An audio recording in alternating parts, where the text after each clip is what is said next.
네, 함께 기도하시겠습니다. 사랑과 은혜가 많으신 거룩하신 하나님, 저희가 하나님을 알지 못하고 본성과 죄 가운데 살아갔습니다. 그러한 저희를 먼저 사랑하시고 놀라우신 십자가의 복음으로 우리의 죄를 구속하여 주시며 하나님의 자녀로 삼아 주신 것 진심으로 아버지 하나님께 감사 찬양을 드립니다. 또한 저희를 고아와 같이 버려두지 아니하시고 세상 끝날까지 항상 함께 하시며 우리의 연약함을 도와주시는 것도 진심으로 아버지 하나님께 더욱더 감사를 드립니다. 오늘 말씀을 사모하는 마음으로 더욱 하나님 뜻대로 살아가고자 하는 힘과 지혜를 얻고자 하나님 앞과 그리스도 예수 안에서 저희가 한자리 함께 모였습니다. 우리를 고아와 같이 버려두지 않겠다고 말씀하셨습니다. 그 약속의 말씀과 같이 이 시간 우리 가운데 두루 역사해 주셔서 그 옛날 예수께서 제자들을 가르치신 것처럼 우리 각 사람을 가르쳐 주시고 병든 자를 고쳐주신 것처럼 우리 마음과 생각 속에 병든 것 또한 생활 속에 잘못된 행동들 이 시간 말씀으로 고침을 받고 온전케 될 수 있도록 우리 가운데 역사하여 주시옵소서. 주님 앞에 오직 우리의 마음을 내놓고 모든 것을 살펴주시기를 간절히 기도합니다. 우리 안에 혹 잘못된 것 있다면, 타협된 죄가 있다면 주님 이 시간 말씀으로 책망하여 주시고 더욱 하나님 뜻대로 살고자 하는 힘을 우리 각 사람에게 베풀어 주시옵소서. 우리는 연약하고 어리석습니다. 오직 함께 하시는 성령의 능력으로 때마다 일마다 승리하며 살 수 있도록 도와주시고 주관하여 주시옵소서. 또한 한 주간에 많은 곳에서 복음이 증거되고 있습니다. 일산에서 말씀을 증거하시는 이완 목사님, 또 서울중앙교회 교육원 6층에서 복음을 증거하시는 홍정현 목사님, 주님 이 시간 기억해 주시고 더욱더 성령의 능력으로 함께해 주셔서 많은 이뤄진 영혼들이 하나님 말씀 앞에 굴복되며 주께 돌아오는 귀한 역사 일어날 수 있도록 함께해 주시길 또한 기도합니다. 저희를 사랑하시는 우리 구주 예수 그리스도 이름으로 기도드렸습니다. 아멘. 함께 성경 말씀 신약 성경입니다. 누가복음 5장 27절 말씀부터 다 같이 보시겠습니다. 신약 성경 누가복음 5장 27절 97페이지가 되겠습니다.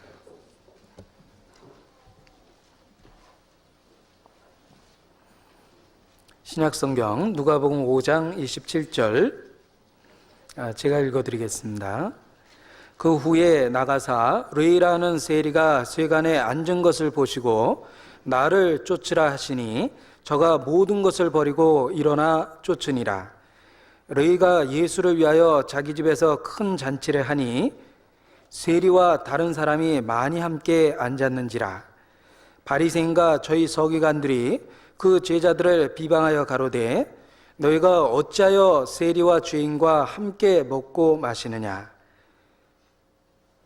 31절, 32절 양철은 함께 읽겠습니다. 예수께서 대답하여 가라사대 건강한 자에게는 의원이 쓸데없고 병든 자에게라야 쓸데있나니 내가 의인을 부르러 온 것이 아니요 죄인을 불러 회개시키러 왔노라. 우리 담임 목사님 이완 목사님께서는 이번 주 수도권 일산 지역의 전도 집회를 인도하고 계십니다. 또 홍정현 목사님께서 지금 이 시간에 교육원 6층에서 안양교구 주최로 전도 집회를 또한 인도하고 계십니다. 기억하시고 기도해 주시고 또 시간이 되시면 같이 참여하시면 좋겠습니다.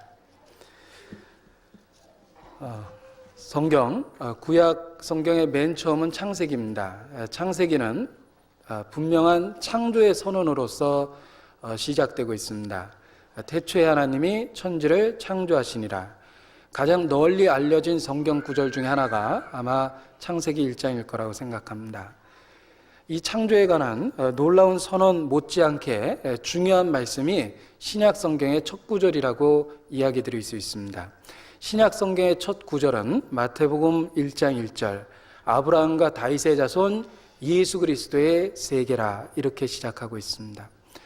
또한 마태복음에 이어 마가복음이 나오는데 마가복음의 1장 1절은 하나님의 아들 예수 그리스도의 복음의 시작이라 이렇게 시작합니다. 자, 이러한 그 첫 구절의 말씀은 신약 성경에 있는 이러한 말씀들이 구약 성경의 창조에 관한 선언 못지않게 중요한 말씀이라고 이야기 드릴 수 있습니다. 성경 전체의 주인공은 예수 그리스도입니다. 구약은 창조주를 우리에게 증거해주고 신약은 그 동일하신 분이 우리의 구세주가 됐다라는 걸 선언하고 있습니다.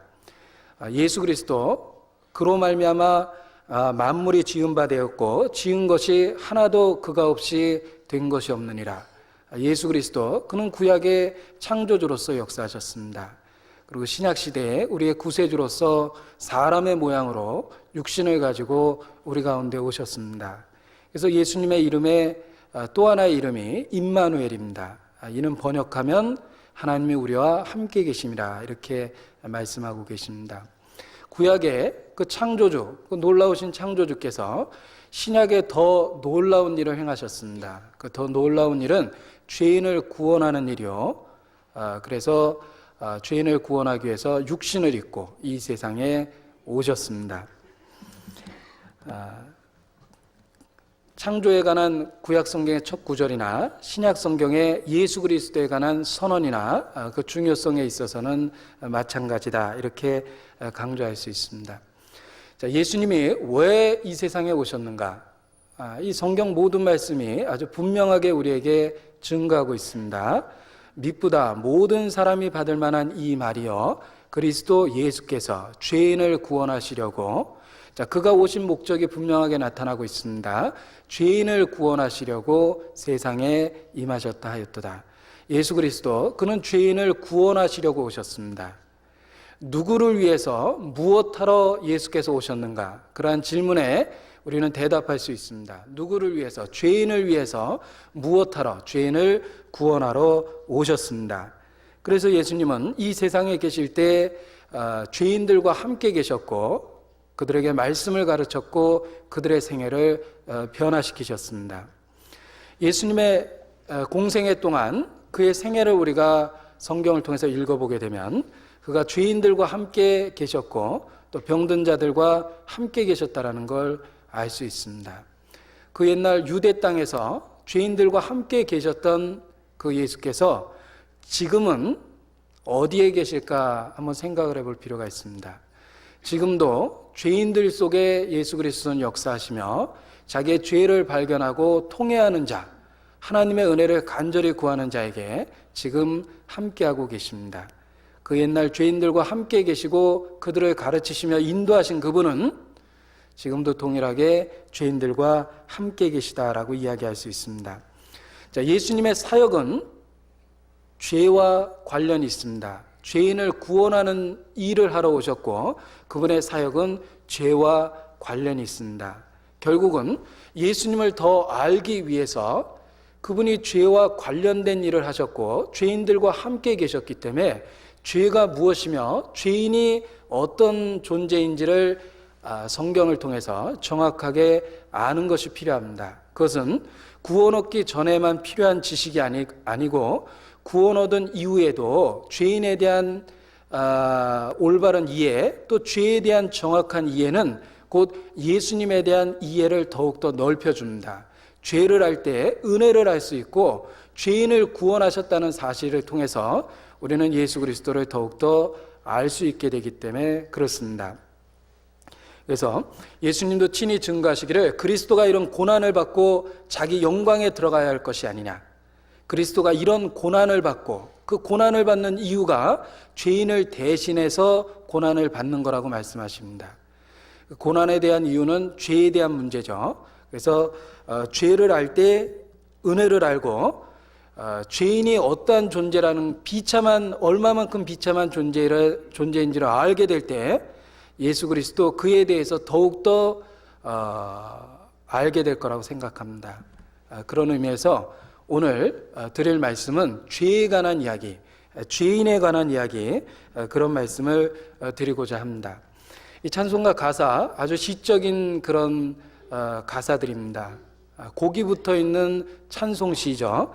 그 찬송가의 가사 중에 예수 더 알기 원함은 크고도 넓은 은혜와 대속해 주신 사랑을 간절히 알기 원하네. 내 평생의 소원, 내 평생의 소원, 내 평생의 소원, 대속해 주신 사랑을 간절히 알기 원하네. 이런 곡이 붙어 있는 찬송시가 있습니다. 대속해 주신 사랑을 간절히 알기 원하네, 그런 찬송처럼 주님의 그 사랑이 얼마만큼 큰지를 더욱더 발견하기 위해서 죄에 대해서, 또 죄인의 비참한 실태에 대해서 성경이 증거해 주는 말씀을 배울 필요가 있다라고 생각합니다. 이사야서 51장 1절 말씀입니다. 같이 찾겠습니다. 이사야서 51장 1절입니다.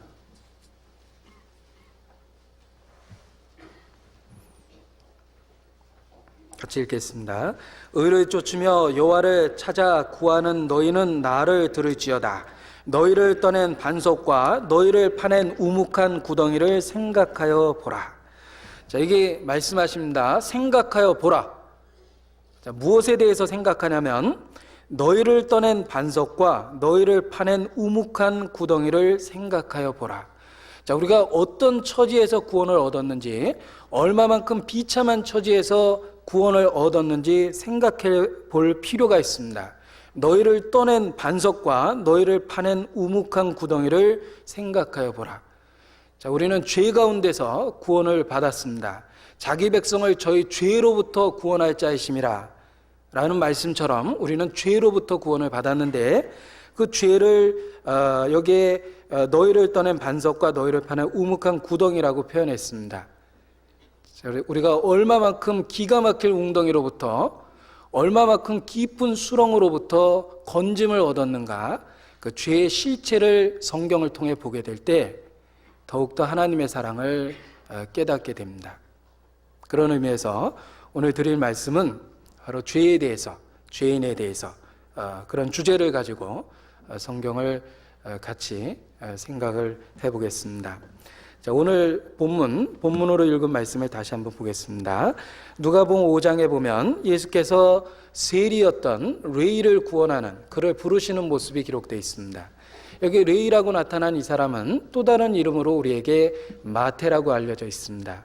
이 마태의 그 구약식 이름이 유대식 이름이 레이라고 이야기할 수 있습니다. 이 세리였던 마태, 곧 레이를 부르신 그 모습 속에서 유대인들이 예수님을 비난하는 장면이 있습니다. 너희 선생은 세리와 죄인들의 친구냐? 왜 죄인들과 함께 먹고 마시느냐? 이렇게 비난을 합니다. 그 비난에 대해서 예수께서 대답하시기를 건강한 자에게는 의원이 쓸데없고 병든 자에게라야 쓸데있느니라. 내가 죄인을 부르러 왔다라고 말씀하십니다. 곧 병든 자를 부르는 의원처럼 예수께서 죄인을 부르고 있다라고 말씀하십니다. 자, 이 표현 속에서 예수님은 죄인을 병든 자에 비유하셨습니다. 뿐만 아니라 성경 곳곳에 죄인의 비참한 상황을 병든 모습으로 표현할 때가 많이 있습니다. 그래서 예수님이 각색의 병든 자를 고쳐주신 기적을 베풀어 주신 것도 바로 어떠한 죄의 모양, 어떠한 처지에서 우리가 구원을 받는 것인지를 일깨워 주기 위해서 그렇게 하셨다고 말씀드릴 수 있습니다. 자, 병든 자, 곧 죄인을 나타내 줍니다. 예수님은 죄인을 표현하시면서 질병에 걸려 고생하고 있는 사람의 모습으로 비유하셨습니다. 자, 이 병으로 죄를 비유하셨는데 이 병의 특색과 죄의 특색이 많은 면에서 같기 때문에 그렇습니다. 그렇다면 이 병과 죄가 어떤 면에서 유사한지 한번 생각을 해보도록 하겠습니다. 자, 이 병 중에 유전병이 있습니다. 후천적으로 얻어지는 병이 아니라 선천적으로 잘못돼서 태어날 때부터 갖고 태어나는 병이 있습니다. 유전병이라고 우리는 부릅니다. 자, 이 죄는 어떤 의미에서 유전병과 같습니다. 그 죄의 최초의 근원은 아담부터 시작을 했기 때문에 그렇습니다. 자, 우리의 죄는 아담 때부터 시작한 유전병이라고 성경은 이야기합니다. 그래서 다윗도 하나님 앞에 기도하면서 내가 죄악 중에 출생하였으며 모친이 죄 중에 나를 잉태하였나이다, 그렇게 부르짖었던 적이 있습니다.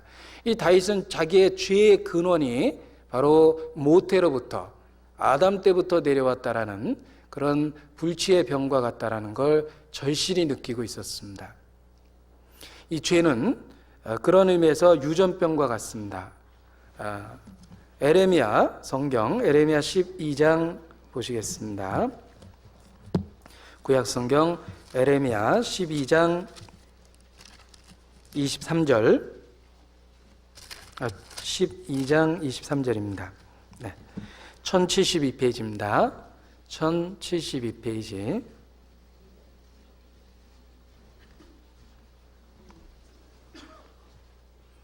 에레미야 12장 23절 같이 읽죠. 구수인이 그 피부를 표범이 그 반점을 변할 수 있느뇨.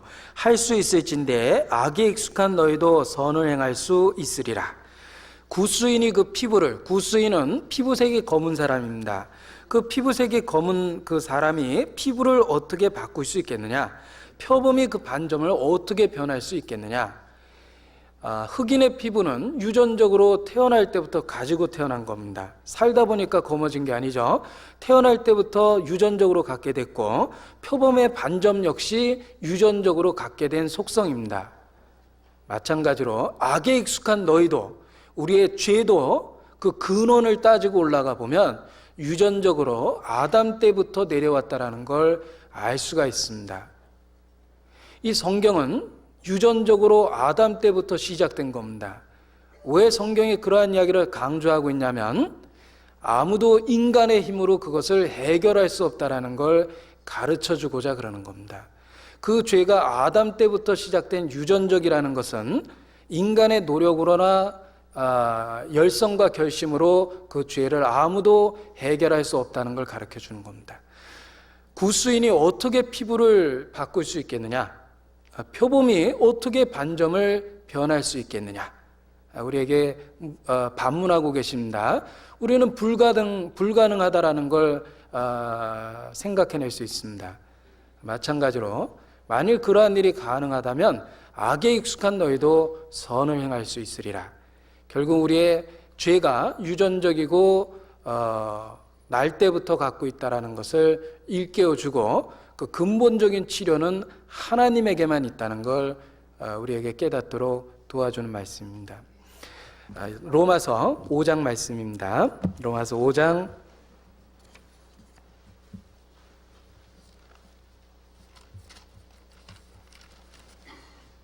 12절 성경 로마서 5장 12절 같이 읽겠습니다. 이러므로 한 사람으로 말미암아 죄가 세상에 들어오고 죄로 말미암아 사망이 왔나니 이와 같이 모든 사람이 죄를 지었으므로 사망이 모든 사람에게 이르렀느니라. 자, 이러므로 한 사람으로 말미암아 죄가 세상에 들어오게 되고, 자, 이 한 사람의 밑줄을 쫙 긋고 한 사람이 누군지 쓰시오. 만약 이렇게 시험을 낸다면 맞힐 수 있겠습니까? 아담입니다. 아담으로 인해서 죄가 세상에 들어왔고 이와 같이 모든 사람이 죄를 범하였다라고 성경은 선언하고 있습니다. 우리의 죄가 선천적이요 유전적이요 아담으로부터 근거했다라는 걸 성경은 이야기해 줍니다. 그 이유는 그 죄를 해결할 수 있는 방법이 우리에게 있지 않다라는 겁니다. 예수님이 천국에 들어가는 기준에 대해서 엄격하게 이야기하신 적이 있습니다. 예를 들면 부자가 천국에 들어가기는 어떻게 어려운지 약대가 바늘길을 들어가는 것과 같다 말씀하시니까 제자들이 깜짝 놀라서 반문합니다. 그렇게 어렵다면 누가 천국에 들어갈 수 있으리까? 그때 예수께서 결정적인 대답을 주십니다. 사람으로서는 할 수 없으되 하나님으로서는 다 할 수 있느니라 말씀하셨습니다. 사람으로서는 할 수 없으되 하나님으로서는 할 수 있다. 자, 이 성경의 죄에 대한 근본적인 해결은 사람으로서는 할 수 없으되 하나님만이 하실 수 있는 일입니다. 성경에 기록된 내용은 하나님이 어떻게 죄인을 구원하는지에 대한 이야기가 기록되어 있습니다. 우리 보고 어떻게 하라는 이야기가 아니라 하나님이 죄인을 구원하기 위해서 어떤 일을, 무슨 일을 하셨는지가 기록되어 있는 겁니다. 우리의 죄는 유전적이고 선천적인 거기 때문에 하나님만이 해결할 수 있는 겁니다. 이 죄는 불치의 병과 같습니다. 인간의 모든 수단과 노력으로 절대 고쳐지지 않는 불치병과 같습니다. 그 죄를 고쳐보려고 인간은 많은 치료책을 동원합니다. 종교, 도덕, 훈련, 절제, 격리 수용. 격리 수용이라는 것 중에 하나가 깊은 산중에 가서 돌을 닦는 그런 거라고 생각을 합니다. 그럼 많은 방법을 동원하고 많은 치료책을 동원해 봤지만 근본적인 치료가 되지 않습니다. 증상은 개선할 수 있지만 근본적인 죄성을 없애주지는 못하는 겁니다. 증상을 개선할 수 있다는 건 마치 결핵 환자가 끊임없이 기침을 할 때 기침 안 나게 할 수 있는 그런 약을 줄 수는 있습니다. 그러나 근본적으로 결핵균을 치료하지 않으면 폐가 썩어가겠죠. 자, 기침을 안 나게 하는 것보다는 그 결핵에 대한 근본적인 치료가 필요한 겁니다. 죄가 결핵과 같다면 사람은 단지 기침을 잠깐 멈추게 해줍니다. 증상을 개선시켜주죠. 도덕과 종교, 훈련, 절제 이런 것들은 증상을 완화시켜줍니다. 그러나 근본적인 원인에 대한 치료는 하지 못합니다. 그 원인에 대한 치료는 하나님만이 할 수 있는 거기 때문에 그렇습니다. 우리의 죄는 선천적이고 우리 스스로 절대 벗어버릴 수 없다라고 성경은 이야기합니다. 그래서 죄를 해결할 수 있는 방법은 인간의 노력이 아니라 믿음이라고 이야기합니다. 믿음이라고 이야기할 땐 그 치료의 근거가 하나님께 있다. 방법이 하나님께 있다라는 걸 우리에게 가르쳐주고 있습니다. 마태복음 12장을 보시겠습니다. 성경 마태복음 12장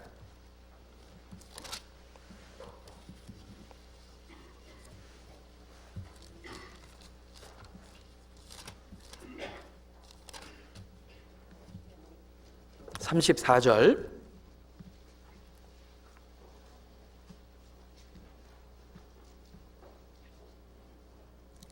마태복음 12장 34절 같이 읽어보죠.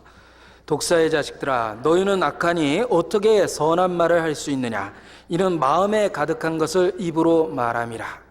자, 독사의 자식들아 아주 섬찟한 이야기죠. 이 성경에서 뱀은 사탄을 상징합니다. 옛뱀 곧 마귀라고도 하고 사탄이라고도 하는 온 천하를 꿰는 자라.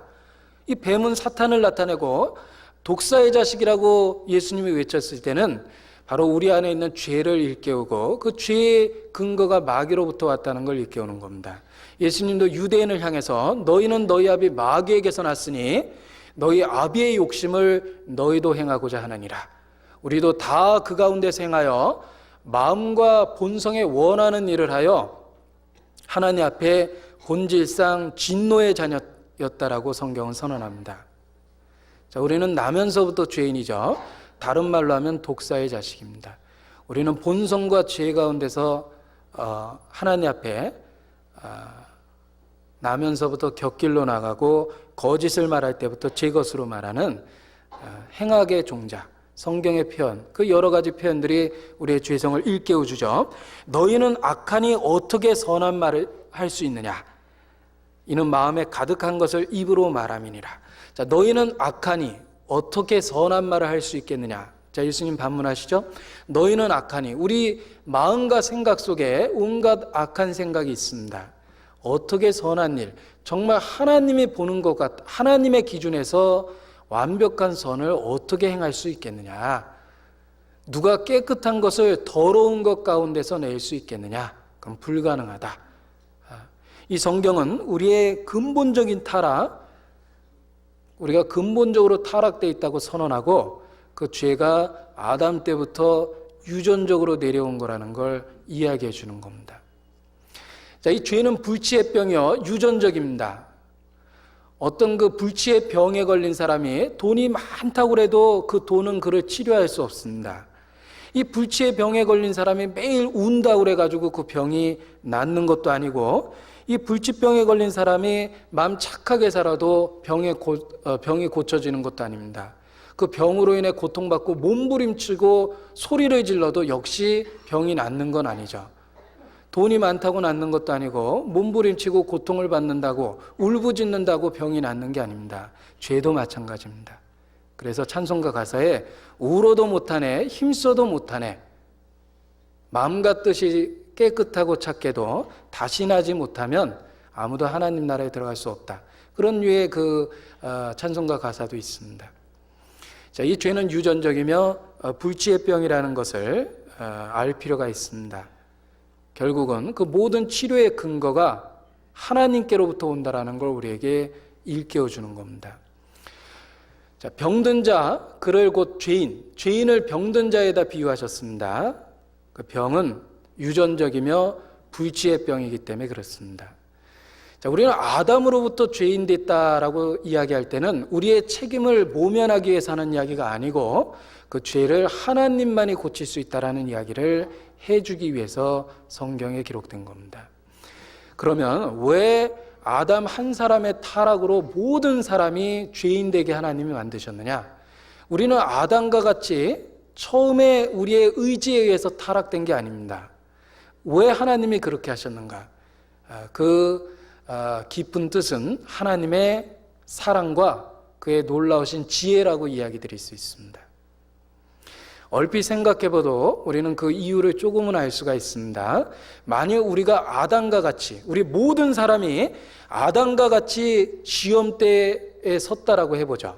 우리가 다 에덴 동산에서 지음을 받았고, 우리가 다 생명과 선악과를 놓고 아담과 같이 우리 모든 사람이 선택이라는 시험을 받았다면 우리 모든 사람이 다 범죄했을 겁니다. 하나님은 모든 사람이 범죄하는 걸 막고 아담 한 사람을 대표로 세워서 그의 실패를 모든 사람에게 영향을 끼치게 했습니다. 그리고 그와 동일한 방법으로 예수 그리스도 한 사람을 내세웠습니다. 아담 한 사람으로 타락됐기 때문에 예수 그리스도 한 사람을 통해서 우리를 구원하는 데는 아무런 문제가 없습니다. 그게 이제 대표성의 원리라고 우리가 부르죠. 아담 한 사람으로 인해 우리는 타락했기 때문에 또 하나 예수 그리스도 한 분으로 인해서 구원받을 수 있는 것이 당연하다라는 겁니다. 결국은 하나님은 자비하시고 그는 지혜롭기 때문에 우리 모두를 의지적으로 타락하게 만들지 아니하시고 아담 한 사람을 통해서 우리를 시험하신 겁니다. 그리고 하나님의 지혜와 사랑은 예수 그리스도를 통해 우리를 값없이 구원받도록 계획하셨습니다. 자, 바울은 바로 그 아담 한 사람으로 인해 타락되고 예수 그리스도 한 사람으로 인해 구원받는다는 진리를 발견을 했습니다. 그리고 우리에게 그걸 알려주고자 성경에 분명히 기록을 하셨죠. 로마서 5장을 보겠습니다.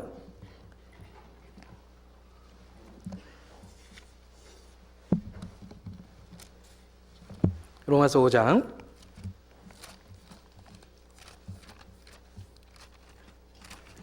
18절입니다. 로마서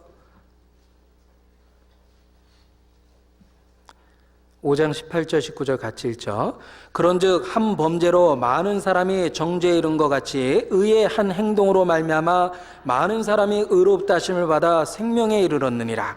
한 사람의 순종치 아니함으로 많은 사람이 죄인이 된 것과 같이 한 사람의 순종하심으로 많은 사람이 의인이 되리라. 자, 이 바울은 이러한 대표성에 대한 이야기를 쭉 기록하고 그 후에 이렇게 하나님 앞에 찬송을 드립니다. 로마서 11장 31절입니다.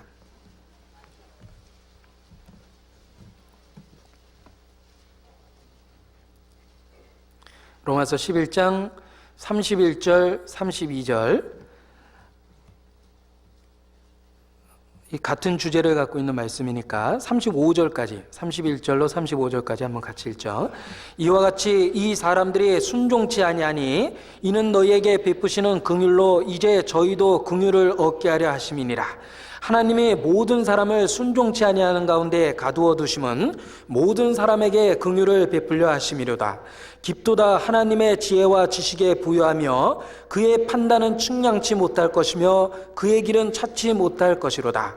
누가 주의 마음을 알았느냐? 누가 그의 모사가 되었느냐? 누가 주께 먼저 드려서 갚으심을 받겠느냐? 자, 이 하나님의 섭리에 대해서 깊이 묵상하면 누구든지 바울처럼 찬송이 터지게 되어 있습니다. 깊도다. 하나님의 지혜와 지식에 부여하며 그의 판단은 측량치 못할 것이며 그의 길은 찾지 못할 것이로다. 왜 아담으로 타락했고 왜 예수 그리스도를 통해 모든 사람을 구원하시는지를 정말 우리가 그 이치를 깨닫는다면 우리도 바울처럼 하나님 앞에 찬송을 터뜨릴 수밖에 없습니다. 우리 하나님께 감사해야 됩니다. 우리가 아담과 같이 직접적인 의지에 의해서 시험을 받지 않았다는 것에 대해서 감사해야 돼요. 우리가 만약 모든 사람이 그런 시험을 받았다면 틀림없이 아담과 동일한 선택을 했을 겁니다. 왜 그런지 한번 생각해 보죠. 자, 제 찬송가입니다. 다른 건 다 보셔도 좋은데 절대로 제 찬송가 표지에는 보시면 안 된다고 제가 얘기했다고 해보죠. 자, 제 책을 다 봐도 좋은데 절대로 제 찬송가 표지만은 들춰보지 말라고 제가 만나는 사람마다 신신당부했습니다. 그럼 아마 누구든지 저 없을 때 이거 열어보고 싶은 마음이 가득할 거예요. 시험을 받겠죠. 그리고 빈 방에 이 찬송가 그 단둘이 있었습니다. 아마 여러 번 망설일 겁니다.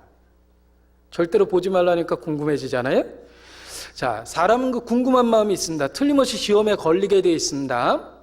왜 시험에 걸리게 되어 있냐면 우리도 아담처럼 금단의 열매, 하나님이 금한 거에 대한 어떤 죄성, 잘못된 선택을 하려는 의지가 있기 때문에 그렇습니다. 만약 우리가 아담과 같은 똑같은 시험을 받았다면 동일한 선택을 했을 거예요.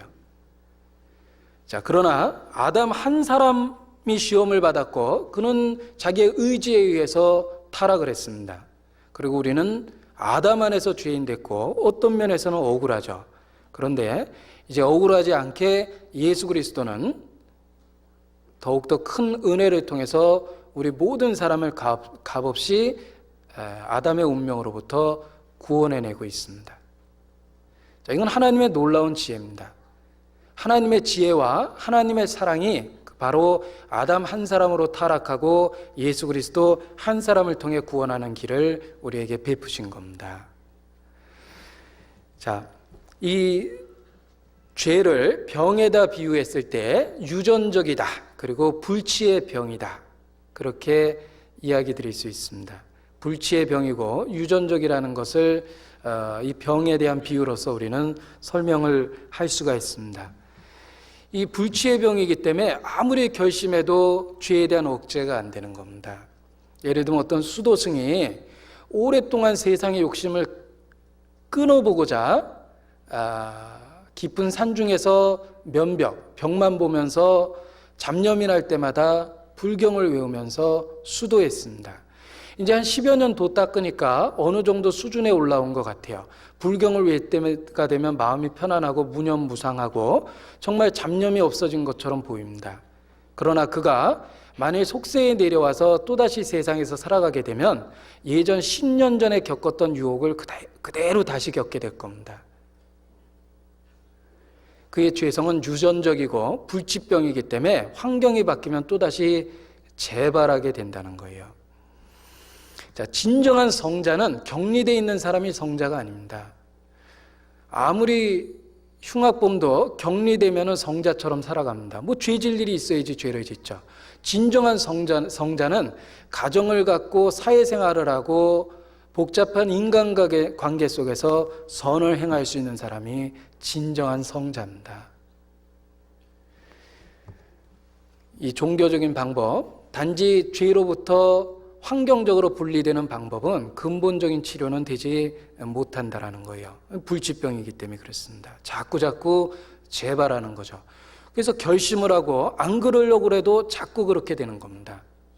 그래서 우리가 자주 후회할 때 하는 이야기 중에 하나가 안 그러려고 그랬는데, 참으려고 그랬는데, 다시 안 하려고 그랬는데 그런 그 이야기를 우리는 하게 됩니다. 바로 우리 죄가 불치병이라는 걸 나타내주고 그걸 근본적으로 치료하실 분은 하나님밖에 없습니다. 죄는 유전적이고 불치병입니다. 자, 또한 이 죄는 병과 아주 유사하기 때문에 병에다 비유한 겁니다. 이 병에 걸리면 무기력해지고 정상적인 활동을 못하게 됩니다. 환자는 힘이 없죠. 그 아주 무기력해지고 정상적인 사회활동을 못하니까 병상에 누워만 있게 됩니다. 이 병은 인간의 힘을 약화시키고 활동력을 저하시킵니다. 죄가 그렇습니다. 죄는 하나님을 향해서 인간의 원래 지음을 받을 때 하나님의 영광과 찬송을 위해 지음을 받았는데 그러한 일을 하지 못하도록 무기력하게 만듭니다. 선을 행하는 데 있어서 철저하게 무능하게 만드는 게 죄입니다. 구원 받은 분이나 안 받은 분이나 죄는 마찬가지죠. 선을 행할 능력이 없고 하나님 앞에 활동성, 하나님을 향한 활동성을 없게 만들어주는 게 죄입니다. 그래서 그리스도인도 생활 속에 죄가 들어오면 그렇게 선한 일에 열심히 하던 그 사람이 어느 날부터 선한 일에 대해서 무기력해지고 점점점 낙오되는 걸 볼 수가 있습니다. 병에 걸리면 힘이 없어지고 활동성이 없어지는 것처럼 죄는 우리의 활동력을 약화시킵니다.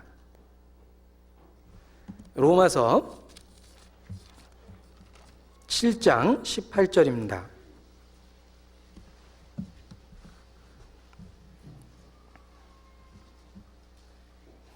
로마서 7장 18절 같이 읽죠. 내 속 곧 내 육신에 선한 것이 거하지 아니하는 줄 아노니 원함은 내게 있으나 선을 행하는 것은 없노라. 자, 선을 행하는 것이 우리 속에 없는 줄 알게 됩니다. 이 행하는 것은 없노라라는 말 옆에 보면 밑에 나나주가 있죠. 선을 행할 능력이 없다라고 그랬습니다.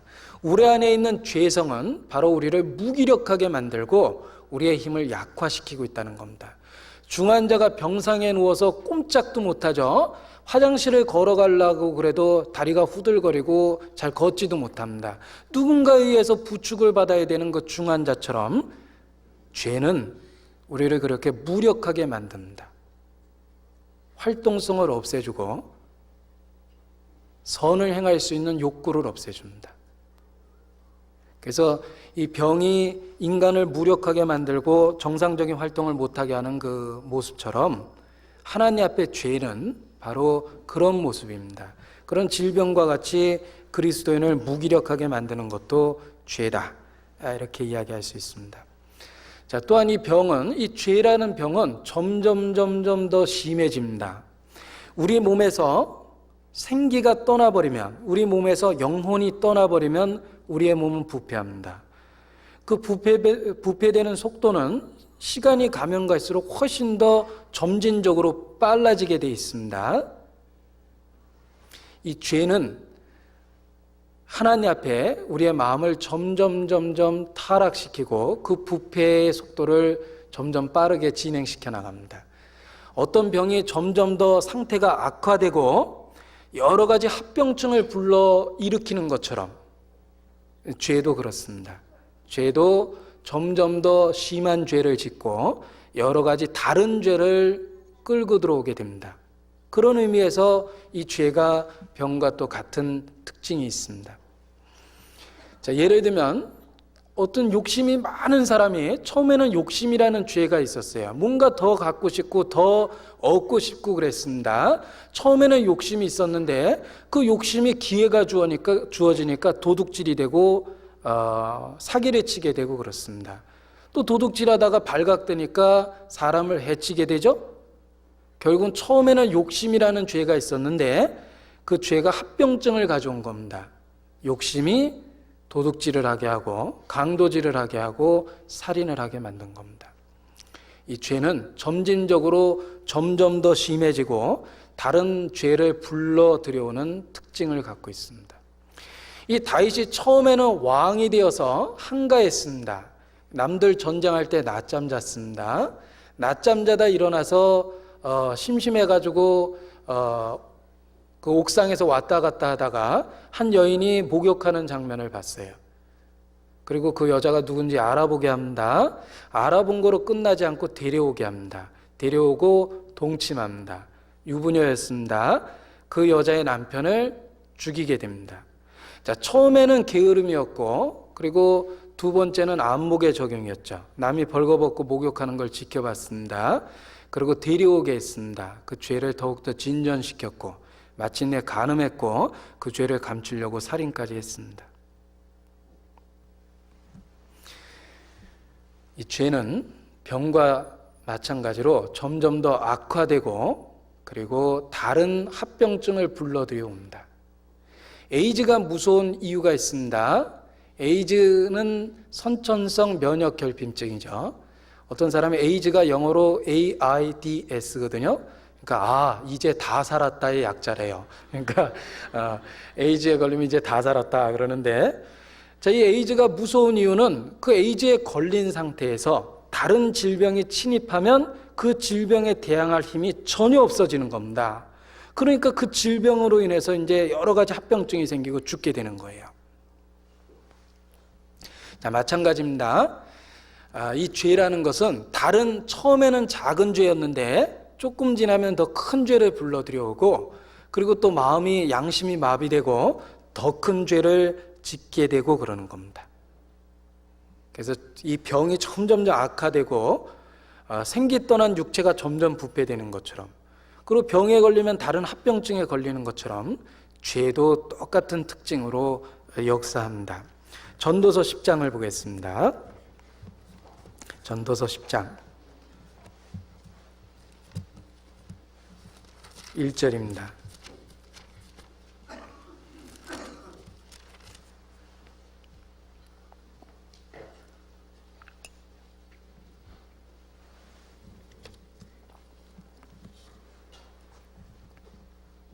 전도서 10장 1절 같이 읽죠. 죽은 파리가 향기름으로 악취가 나게 하는 것 같이 작은 우매가 지혜와 존귀로 패하게 하느니라. 자, 여기 비싼 향기름이 있습니다. 아주 비싼 기름에 파리 한 마리가 빠졌습니다. 그냥 놔두니까 파리가 그 안에서 썩기 시작했어요. 한참 지나니까 완전히 썩어가지고 벌레가 생기고 구더기가 생겼습니다. 결국은 전체 향기름을 다 못 쓰게 만들었죠. 처음에는 파리 한 마리 빠졌었는데 그게 기름 안에서 부패되다 보니까 비싼 향기름 전체가 다 망가진 겁니다. 죄는 처음에 작게 시작하지만 나중에는 온 생애를 다 망가뜨려 버리는 게 죄라는 겁니다. 점점 더 심해지고 합병증을 가져오죠. 자, 날이 선 칼이 있습니다. 거기에 물 한 방울이 떨어졌습니다. 물 한 방울 떨어졌다고 뭐 됐습니까? 닦아버리면 되죠. 근데 만약 닦아두지 않고 물 한 방울을 그대로 두었다고 한번 생각해 보죠. 그 한 방울의 물이 칼에 점점 스며들기 시작할 겁니다. 그리고 마침내 그 잘 갈아놓은 칼을 녹이 슬게 만들 거고, 한참 지난 뒤에 가보면 온 칼이 전부 다 못 쓰게 돼 있을 겁니다. 처음에는 물 한 방울이었지만 그걸 치우지 않을 때, 닦지 않을 때 전체 칼날이 다 망가지게 되는 겁니다. 죄는 작게 시작하지만 그냥 놔두면 점점 더 커집니다. 그리고 다른 죄를 불러옵니다. 질병과 같습니다. 악화되고 합병증이 생긴다는 거예요. 자, 또한 이 병에 걸리게 되면 자기만 고통스러운 게 아니죠. 주변에 있는 사람이 다 고통을 받습니다. 집에 환자가 생기면 웃음이 끊기고 모든 사람이 고통을 받게 됩니다. 한 사람의 환자로 인해서 많은 사람들이 고통을 받죠. 경제적으로나 환경적으로나 많은 고통을 받게 됩니다. 이 죄는 그와 마찬가지로 주변에 있는 사람을 고통받게 합니다. 자기뿐만 아니라 주변에 있는 수많은 사람들에게 상처를 주고 고통을 주게 되는 게 죄라는 거예요. 죄는 영향력이 있기 때문에 그렇습니다. 자, 이런 의미에서 죄는 질병에다 비유될 수 있습니다. 그래서 예수께서 이르시기를 병든 자에게 의원이 필요한 것처럼 죄인에게 구세주가 필요하다. 그렇게 비유적으로 말씀하신 겁니다. 이 질병의 여러 가지 성격들과 우리의 죄의 성격을 비교해 보면 아주 유사하다라는 걸 우리는 생각해낼 수 있습니다. 자, 이 질병의 비유에서 죄를 생각해 봤는데, 그러면 성경에서 이야기하는 죄가 무엇인가? 성경적인 개념의 죄는 어떤 것인가 한번 생각해 볼 필요가 있습니다. 자, 성경이 이야기하는 죄는 불법이다라는 표현이 있습니다. 죄는 불법이라는 말은 법을 어기는 것이 죄입니다. 법을 어기는 것이 죄라고 이야기했을 때 그 법이라는 것이 무엇이냐? 입법자와 재판자는 한 분이시니 곧 하나님 아버지 한 분이십니다. 하나님은 입법자입니다. 하나님의 기준입니다. 하나님은 입법자죠. 하나님의 기준에서 잘못된 것, 하나님이 금한 것을 하고 하라고 그러는 것을 하지 않는 것이 죄입니다. 이 죄에 대한 정확한 개념은 그 기준을 하나님께 두는 데서부터 찾을 수가 있습니다. 왜? 하나님은 입법자시죠.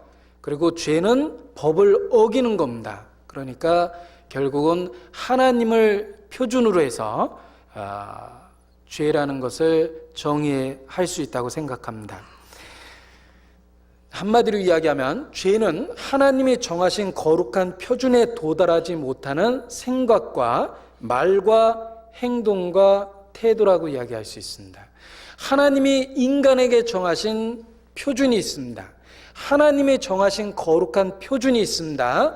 그 표준에 미치지 못하는 인간의 생각들, 말들, 행동들, 태도들, 그런 것들을 성경은 죄라고 이야기합니다. 자, 제가 생각과 말과 행동과 태도라고 이야기 드렸습니다. 그런데 우리는 흔히들 행동만을 죄라고 생각해요. 내가 실질적으로 어떤 행동을 취한 것만을 죄라고 생각하지만 성경은 그렇게 이야기하지 않습니다. 행동이 죄라는 것은 말할 것도 없고 합당치 않는 생각을 오랫동안 갖고 있는 것들, 또 합당치 않는 태도들, 합당치 않은 말들, 그런 것들도 죄라고 이야기합니다. 예수님이 그 사실을 우리에게 일깨운 거죠. 옛사람에게 말한 바 살인치 말라 했다는 걸 너희가 들었으나 형제를 미워하는 자는 살인한 자라. 형제에 대해 라가라는 말이 미련한 놈이란 뜻이죠. 그런 욕설하는 자는 지옥불에 들어가게 되리라. 옛사람은 간음하지 말라 했다는 걸 너희가 들었으나 나는 너희에게 이르노니 마음에 음욕을 품은 자마다 이미 간음했느니라.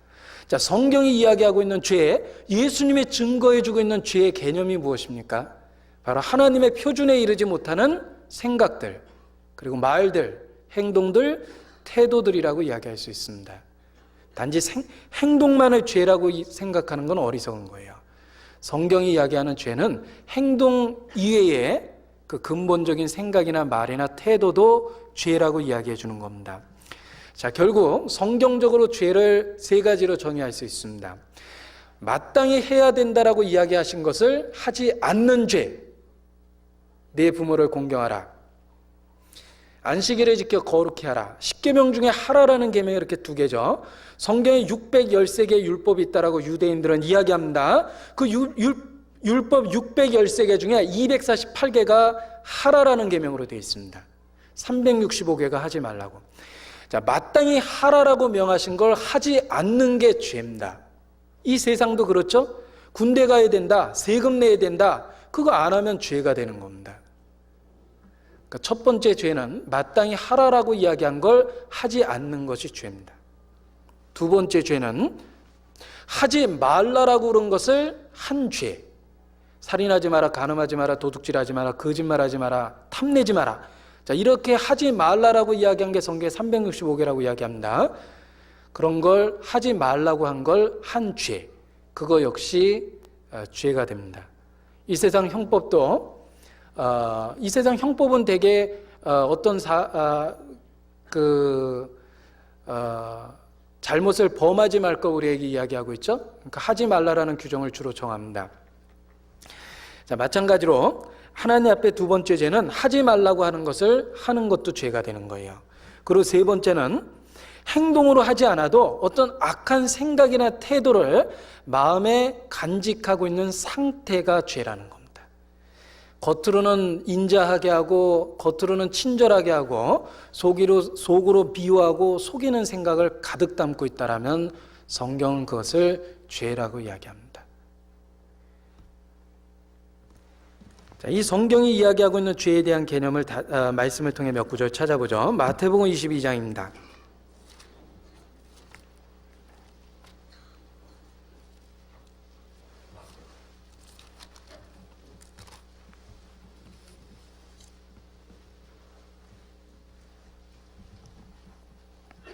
마태복음 22장 36절부터 제가 읽겠습니다. 선생님이여, 율법 중에 어느 계명이 크니이까? 예수께서 가라사대 내 마음을 다하고 목숨을 다하고 뜻을 다하여 주 너희 하나님을 사랑하라 하셨으니 이것이 크고 첫째 되는 계명이요 둘째는 그와 같으니 내 이웃을 내 몸과 같이 사랑하라 하셨으니 이 두 계명이 온 율법과 선지자의 강령이니라. 자, 여기 중요한 계명 두 가지를 예수님께서 요약하셨습니다. 마음을 다하고 목숨을 다하고 뜻을 다하고 성품을 다하여 너희 하나님을 사랑하라. 또 이와 같이 내 이웃을 내 몸과 같이 사랑하라. 이것이 크고 중요한 계명이라고 말씀하십니다. 자, 이건 아주 크고 중요한 거라고 이야기하셨습니다. 그러면 정말 그렇게 하고 있습니까? 자, 그렇게 하지 못한 상태가 성경은 죄라고 이야기합니다. 하나님이 요구한 표준이 그와 같다는 거예요. 하나님이 요구한 표준은 마음을 다하고 목숨을 다하고 뜻을 다하고 성품을 다하여 너희 하나님을 사랑하고 또 이와 같이 내 이웃을 내 몸과 같이 사랑하라라고 하나님이 정도, 표준, 목표, 기준을 주셨습니다.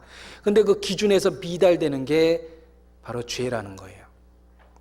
자, 우리는 나름대로 착하다고 생각합니다. 그러나 하나님이 정해놓은 기준에 미달입니다. 우리는 나름대로 하나님을 사랑한다고 이야기합니다. 그러나 하나님이 정해놓은 기준에 미달입니다. 그 사실을 우리의 마음이 잘 알고 있습니다. 구원받은 사람도 하나님 뜻대로 살고자 하는 강한 소원이 있습니다. 어떤 일이 있을 때 하나님 안에서 하고자 하는 마음과 욕망이 있습니다. 근데 실제로 하는 정도는 자기 마음에 하나님이 주시는 기준보다 훨씬 못하게 합니다. 실질적인 행동은 그렇게 돼요. 우리의 마음속엔 정말 하나님 앞에 하나님 뜻대로 살고자 하는 강한 욕구가 있습니다. 그리고 표준이 있죠? 기준이 있어요. 그런데 실질적인 행동은 그만큼 못할 때가 많다라는 거예요. 우리 안에 죄성이 있기 때문에 그런 겁니다. 성경이 말씀하는 죄는 하나님이 정한 기준에 미달하는 상태가 죄라는 거예요. 그래서 성경의 죄다 이야기할 때는 그 죄에 대한 원어가 표적을 빗나가다라는 뜻을 담고 있습니다. 그 죄라는 단어의 원어의 뜻이 표적을 빗나가다라는 뜻입니다. 하나님이 요구한 수준에까지 못 갔다라는 뜻입니다. 나름대로 선하게 살려고 노력도 하고 마음도 잡고 결심도 하고 실질적으로 행동도 하지만 하나님이 정해놓은 기준에서는 미달이라는 거죠. 이 성경이 얘기하는 죄의 개념이 바로 그런 거예요. 모든 사람이 죄를 범하였음에 하나님의 영광에 이르지 못하더니 하나님이 요구한 수준까지는 못 갔다라는 겁니다. 우리의 생각, 우리의 말, 우리의 행동, 우리의 태도는 하나님이 요구한 수준에서 한참 미달입니다. 그 미달된 그 간격을 성경은 죄라고 이야기하는 거예요. 그래서 죄에 대한 원어가 표적을 빗나가다, 기준에서 벗어나다, 그런 뜻을 담고 있습니다. 자, 이 성경이 얘기하는 죄에 대한 정확한 개념을 우리가 마음에 이해한다면 우리가 죄인이다, 하나님 앞에 죄가 있다라는 것을 부인할 수가 없습니다. 자기 기준으로 생각하기 때문에 죄를 잘 모르는 거예요.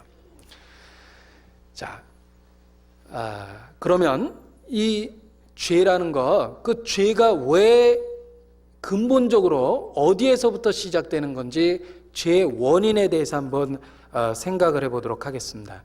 이 죄가 근본적으로 시작되는 것은 하나님을 떠난 데서부터 시작하는 겁니다. 죄에 대한 개념을 좀 다시 한번 생각해 보죠. 이사야서 53장입니다. 이사야서 53장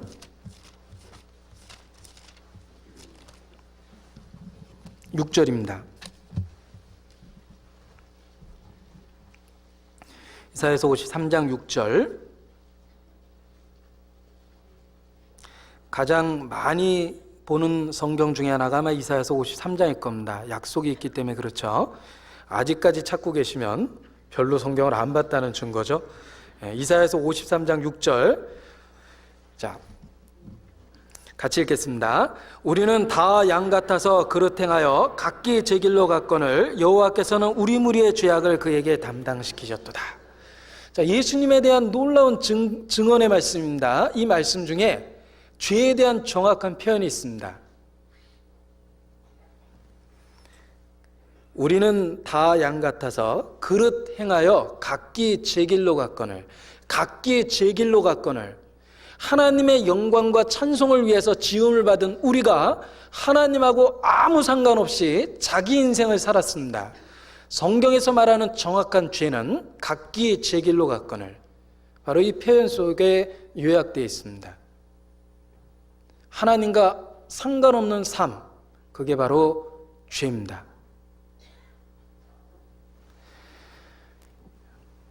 그래서 인간이 죄를 짓게 되면 자기 주장이 강해지고 자기 의지가 강해집니다. 자기에 대한 자부심을 갖게 되고 자기를 스스로 칭찬하게 되고 그리고 자기를 높이게 됩니다. 하나님으로부터 멀어졌다는 가장 확실한 증거입니다. 각기 제 길로 가는 거죠. 원래 사탄에 대한 말씀 중에 그 사탄에 대한 표현이 내가라는 의지로 가득한 그 말씀이 있어요. 이사야서 14장입니다. 이사야서 14장 12절 982페이지.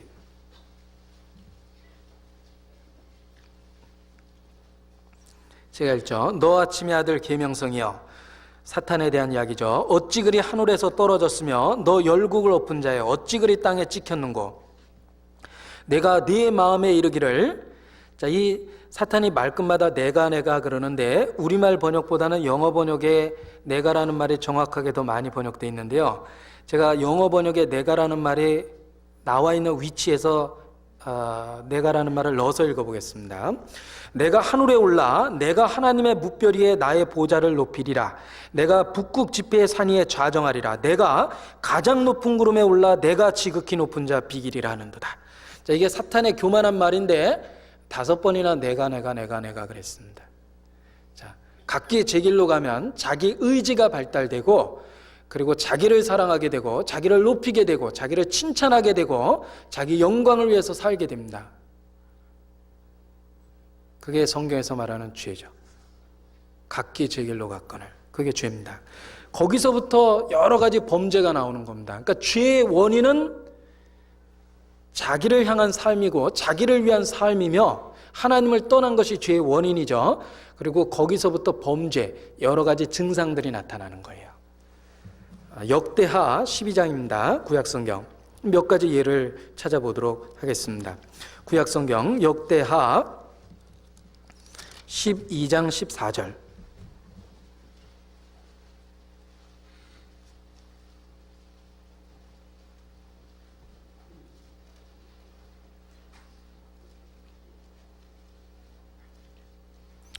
역대하 12장 14절을 같이 읽죠. 르호밤이 마음을 오로지 하여 여호와를 구하지 아니함으로 악을 행하였더라. 자, 여기 르호밤이 범죄했다라고 되어 있는데 악을 행하였더라. 왜 악을 행하였냐면 악을 행한 원인이 있습니다. 악을 행한 건 결과고 악을 행한 원인이 마음을 오로지 하여 여호와를 구하지 아니함으로 악을 행하였더라. 범죄는 결과입니다. 그럼 범죄의 원인이 무엇이냐면 마음을 오로지 하여 여호와를 구하지 아니한 게 범죄의 원인이라는 거예요.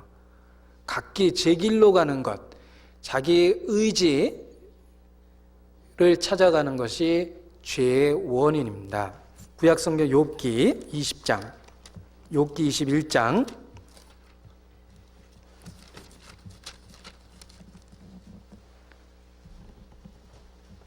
7절.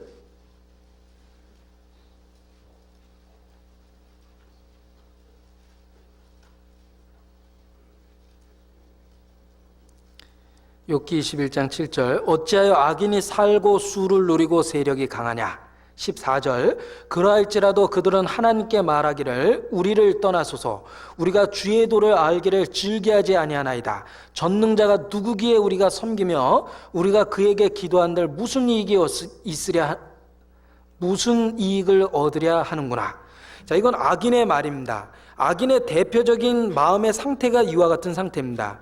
그들은 마음에 스스로 이르기를 우리 하나님께 이렇게 이야기합니다. 하나님께 이르기를 우리를 떠나소서 우리가 주의 도리 알기를 즐겨하지 아니하나이다. 전능자가 누구기에 우리가 섬기며 우리가 그에게 기도한들 무슨 이익을 얻으려 하는구나. 이게 악인의 상태입니다. 우리가 주의 도의 알기를 즐겨하지 아니하고 전능자가 누구기에 우리가 섬기고 우리가 그에게 기도한들 무슨 이익을 얻을 수 있겠느냐. 이게 악한 자의 상태죠. 자, 우리의 마음이 하나님께로부터 멀어지면 틀림없이 이렇게 됩니다. 기도의 중요성을 전혀 모릅니다. 내가 기도한들 무슨 유익을 얻을 수 있겠느냐? 기도에서 달라진 게 뭐가 있냐? 그런 식으로 자기 스스로 반문합니다. 그게 바로 악한 마음이 우리 안에 가득 찼다라는 증거예요. 그리고 하나님의 말씀을 읽고 배우는 것에 대한 즐거움을 잃어버리죠. 여기 있는 말처럼 우리가 주의 도리 알기를 즐겨하지 아니하나이다. 전능자가 누구길래 우리가 그를 섬기고 우리가 그에게 기도한들 무슨 유익을 얻을 수 있겠느냐. 이게 악한 자의 상태인 것처럼 그리스도인의 마음이 죄의 영향을 받게 되면 이와 비슷한 상태가 되는 거예요. 말씀을 읽고 배우는 걸 즐겨하지 않고 그리고 기도하는 생활에 아무런 유익이나 중요성에 대해서 전혀 알지 못하게 됩니다. 기도는 형식이 되고 성경 읽고 보는 것은 거의 없게 되죠. 그게 우리 안에 죄가 가득해졌다는 증거예요. 악인의 상태가 이런 묘사입니다. 욥기 22장 17절 보겠습니다. 같이 읽어보죠. 욥기 22장 17절 그들이 하나님께 말하기를 우리를 떠나소서 하며 또 말하기를 전능자가 우리를 위하여 무엇을 하실 수 있으랴 하였으나. 자, 이런 상태가 이제 악인의 상태가 되고요. 로마서 1장을 보시겠습니다.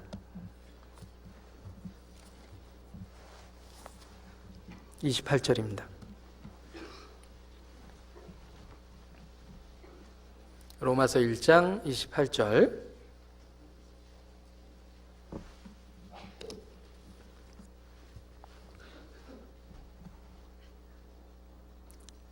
같이 읽죠. 또한 저희가 마음에 하나님 두기를 싫어하며 하나님께서 저희를 그 상실한 마음대로 내어버려 두사 합당치 못한 일을 하게 하셨으니. 자, 그 상실한 마음대로 내어버려 두사 합당치 못한 일을 하게 하셨으니. 이건 결과입니다. 그러면 그렇게 된 이건 결과고 이렇게 된 원인이 뭐냐면 저희가 마음에 하나님 두기를 싫어하며 마음에 하나님 두기를 싫어하고 각기 제 길로 가고 자기 인생을 살고 자기 주관대로 판단하게 되면 합당치 않은 일을 하게 됩니다. 그러니까 범죄는 그 결과죠. 자, 죄의 근본적인 원인은 하나님을 떠나는 것, 하나님을 떠나 자기 중심적인 삶을 사는 것, 그게 바로 죄의 근본적인 원인이고 그 결과들로서 합당치 못한 일을 하게 되는 겁니다.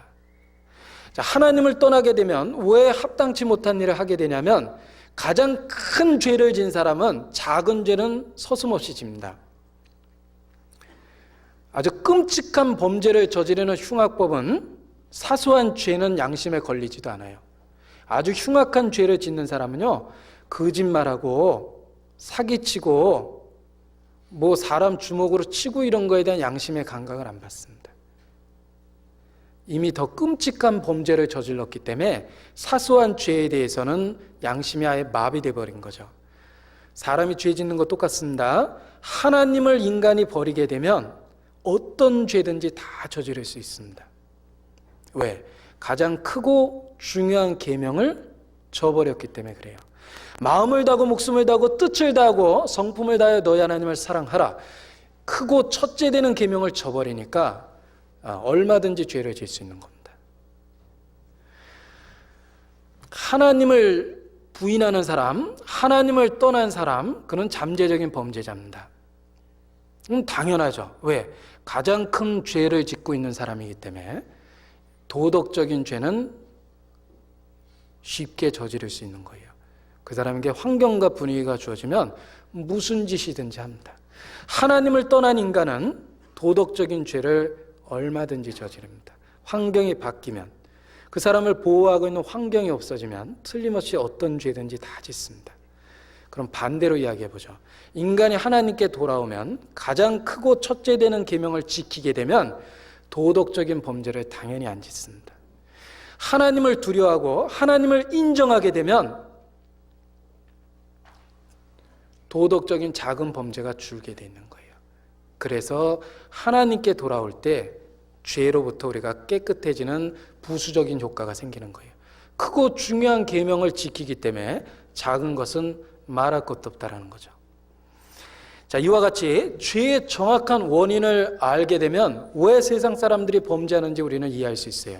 하나님을 떠난 사람은 무슨 짓이든지 합니다. 그가 아직까지 그러한 죄를 저지르지 않았다는 건 환경과 도덕과 양심과 이 세상 서로 견제하는 그런 사회가 그 범죄를 막았을 뿐이에요.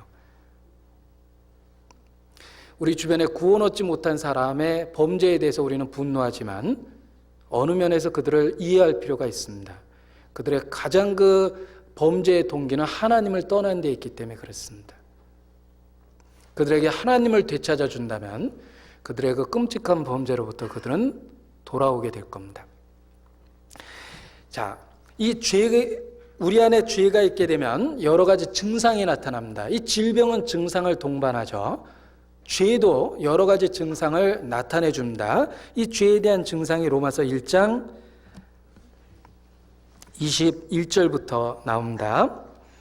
로마서 1장 21절부터 23절까지 같이 한번 읽어보죠. 하나님을 알되 하나님으로 영화롭게도 아니하며 감사치도 아니하고 오히려 그 생각이 허망하여지며 미련한 마음이 어두워졌나니 스스로 지혜 있다나 우준하게 되어 썩어지지 아니하는 하나님의 영광을 썩어질 사람과 금수와 버러지의 형상의 우상으로 바꾸었느니라. 자, 하나님을 떠나게 되고 하나님을 마음으로부터 멀리하게 되면 어떤 결과가 벌어지냐면 하나님을 영화롭게 아니하게 됩니다. 인간은 하나님의 영광과 찬송을 위해 지음을 받았음에도 불구하고 하나님을 영화롭게 하지 않죠. 그리고 자기에게 영광을 돌립니다. 감사치도 아니합니다. 마음에 감사한 마음도 없습니다. 오히려 그 생각이 허망하여지며 이 세상 헛된 것에 마음을 뺏기게 되고 가치 없고 의미 없는 걸 귀중하게 생각합니다.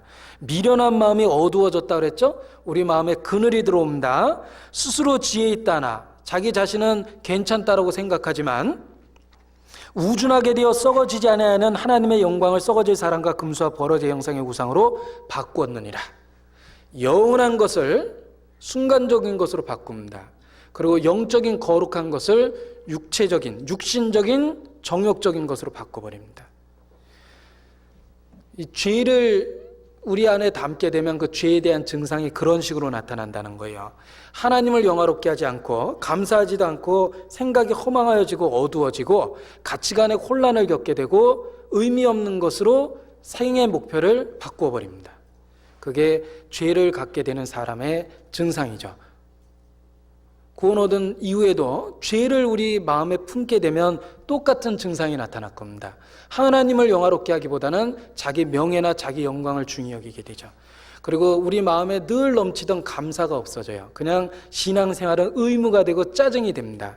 그리고 생각이 허망해지고 어두워지죠. 헛된 것에 가치를 두고 이 세상 썩어질 것을 삶의 목표로 삼아버리고 마음이 어두워져 버립니다. 그리고 바꾸었느니라 라는 말처럼 영원한 것을 현실적인 거로 바꿔버립니다. 비루한 것이 인생 중에 높아지는 때에 악인이 처처에 횡행하는도다. 시편 12편 8절에 보면 그런 말씀이 있죠. 비루한 것이 인생 중에 높아집니다. 이 세상에 천하고 가치 없고 의미 없는 걸 귀하게 봅니다. 우리 시대가 그렇죠. 우리 시대에 사람들이 좋게 여기는 것들이 그 얼마 전까지만 해도 의미 없게 여겼던 것들입니다. 그런 것들이 우리 시대에 아주 좋게 보이죠. 특히 청소년 사이에 우상으로 일컬어지는 청소년들의 동경의 대상이 되는 것들을 이렇게 살펴보게 되면 거의 다 세상적인 거라는 걸 알 수가 있어요. 뭐 대중 스타, 연예인들 또는 스포츠 스타들 이런 것들에 대한 어떤 의미를 높게 두고 그리고 그런 걸 삶의 목표로 추구하고 살게 됩니다. 우상하고 하나님의 형상을 바꿔버리는 것 같은 어리석음입니다. 필요한 것을 인생 중에 높이는 거죠. 자, 죄의 증상은 바로 이와 같은 그 증상으로 나타나다가 그 결과는 죄의 결과는 무엇인가? 우리 잘 알고 있는 말씀이죠. 로마서 6장 23절에 보면 죄삭은 사망이라 그랬습니다. 그 죄는 그러한 증상을 보이다가 결국은 하나님과 영원한 단절인 죽음을 불러옵니다. 영원한 멸망입니다. 이 죄가 얼마나 무서운가 생각해 보십시오. 죄삭은 사망입니다. 자, 어떤 치명적인 병균이 있다고 해보죠. 아주 경계가 되고 무섭고 그런 생각이 듭니다. 뭐 예를 들면 아주 치명적인 그 전염병 환자가 이 가운데 있다고 해보세요. 아마 우리는 마음의 두려움을 느낄 겁니다. 그런데 그 치명적인 그 어떤 병균보다 더 무서운 것이 죄예요. 왜? 죄삭은 사망입니다. 죄가 얼마나 무서운 것인가를 알고 싶으면 십자가를 한번 보십시오. 엘리 라마 사막다니 내 하나님이여 내 하나님이여 어찌하여 나를 버리셨나이까. 하나님의 아들이 죄를 짊어졌을 때 하나님의 아들조차도 버림받을 정도로 죄는 심각한 거고 무서운 겁니다. 죄의 결과는 사망입니다. 우리를 그렇게도 사랑하신 하나님으로부터 우리를 떨궈내는 것이 죄입니다. 하나님과의 간격을 벌어지게 했던 것이 죄입니다. 아담 때부터 수천 년의 인류 역사가 이렇게 끔찍하게 펼쳐진 것도 죄의 결과입니다. 죄삭은 사망입니다.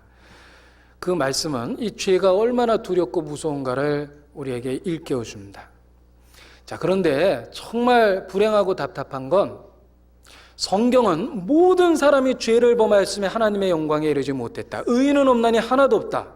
그렇게 선언하고 있음에도 불구하고 많은 사람이 자기의 죄를 깨닫지 못하고 자기에 대한 자부심과 자기에 대한 어떤 그 칭찬으로서 인생을 마치는 사람이 많습니다. 한마디로 얘기해서 죄를 깨닫지 못하는 사람이 우리 주변에 너무너무 많이 있습니다. 왜 죄를 깨닫지 못할까? 그 몇 가지 이유를 생각해 볼 수 있는데 성경이 분명하게 의인은 없나니 하나도 없다라고 선언하고 있고 모든 사람이 죄를 범하였다라고 선언하고 있음에도 불구하고 왜 많은 분들이 죄를 깨닫지 못하는가? 그 이유를 한번 생각을 해보죠. 첫 번째, 죄에 대한 표준과 기준을 잘못 잡았기 때문에 그렇습니다. 하나님이 얘기하는 기준이 있는데 그 기준을 자기 마음대로 생각하는 기준으로 바꿔버린 거예요. 하나님이 정한 기준이 아니고 자기 기준으로서 죄에 대한 개념을 정해버린 겁니다. 그런 건 죄가 아니야. 그게 뭐 죄가 되겠어. 사람이 다 그렇지. 남자가 다 그런 거지 뭐. 이 세상 살다 보면 어쩔 수가 없는 거야. 응? 뭐 직장 생활하면 다 그런 거지. 그게 무슨 뇌물이야 주니까 받은 거지. 막 이런 식으로 우리는 많은 표현을 하면서 그 죄에 대한 개념을 바꿔버립니다. 죄가 없는 게 아니고 죄에 대한 개념과 기준을 바꿔버린 거죠. 죄를 깨닫지 못하는 첫 번째 이유는 표준과 기준을 잘못 잡았다. 자기가 정한 기준으로 자기를 스스로 칭찬하는 겁니다. 자, 예전에 자기를 의롭다고 이야기하는 분들이 이런 이야기를 합니다. 나는 정말 법 없이도 살았다. 응? 난 법 없이도 사는 사람이다. 내가 어려서부터 불쌍한 사람 보면 난 그냥 지나친 적이 없다. 내가 쌀이라도 한 대 퍼주고 길거리에서 전철에서 누가 구걸하면 내가 1,000원짜리라도 한 장 줬지 난 그냥 지나친 법이 없다. 그러니까 내가 착하다라고 말을 합니다. 그런데 그건 기준을 잘못 잡은 거예요. 하나님이 정한 기준을 한번 보십시오. 내 이웃을 내 몸과 같이 사랑하라 그랬습니다.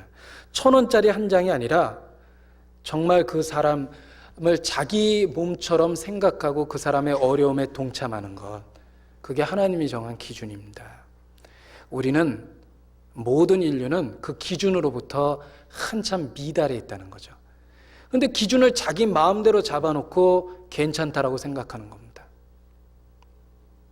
왜 죄를 깨닫지 못하냐면 표준을 잘못 잡았기 때문에 그렇다, 이렇게 이야기할 수 있습니다. 이 성경에서도 이야기하기를 자기로서 자기를 비교하니 지혜가 없도다. 자기를 칭찬하는 자와 감히 비교할 수 없으니 저희가 자기로서 자기를 비교하니 지혜가 없도다, 이렇게 이야기하십니다. 고린도후서 10장을 한번 보죠. 고린도후서 10장 12절.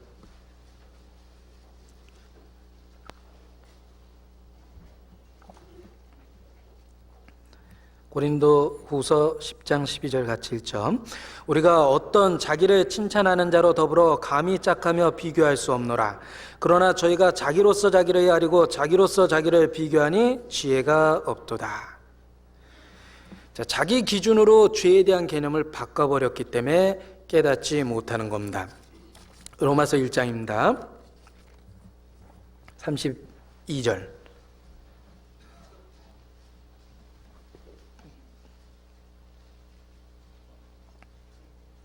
로마서 1장 32절 제가 읽겠습니다. 저희가 이 같은 일을 행하는 자는 사형에 해당하다고 하나님이 정하심을 알고도 자기들만 행할 뿐 아니라 또한 그 일 행하는 자를 옳다 하느니라. 자, 입법자이시며 재판자이신 하나님은 그런 일을 행하면 사형이라고 그랬습니다. 죄 싹슨 사망. 그런데 사람들이 그런 일은 괜찮다라고 이야기합니다. 자기들만 행할 뿐 아니라 그 일 행하는 자를 옳다 하느니라 그랬죠. 자기 기준으로 생각하기 때문에 이런 문제가 생기는 거예요. 하나님이 사형이라고 그랬는데 자기는 괜찮다고 이야기합니다. 이거 어리석은 거죠. 표준을 잘못 잡은 겁니다. 잠언 16장입니다.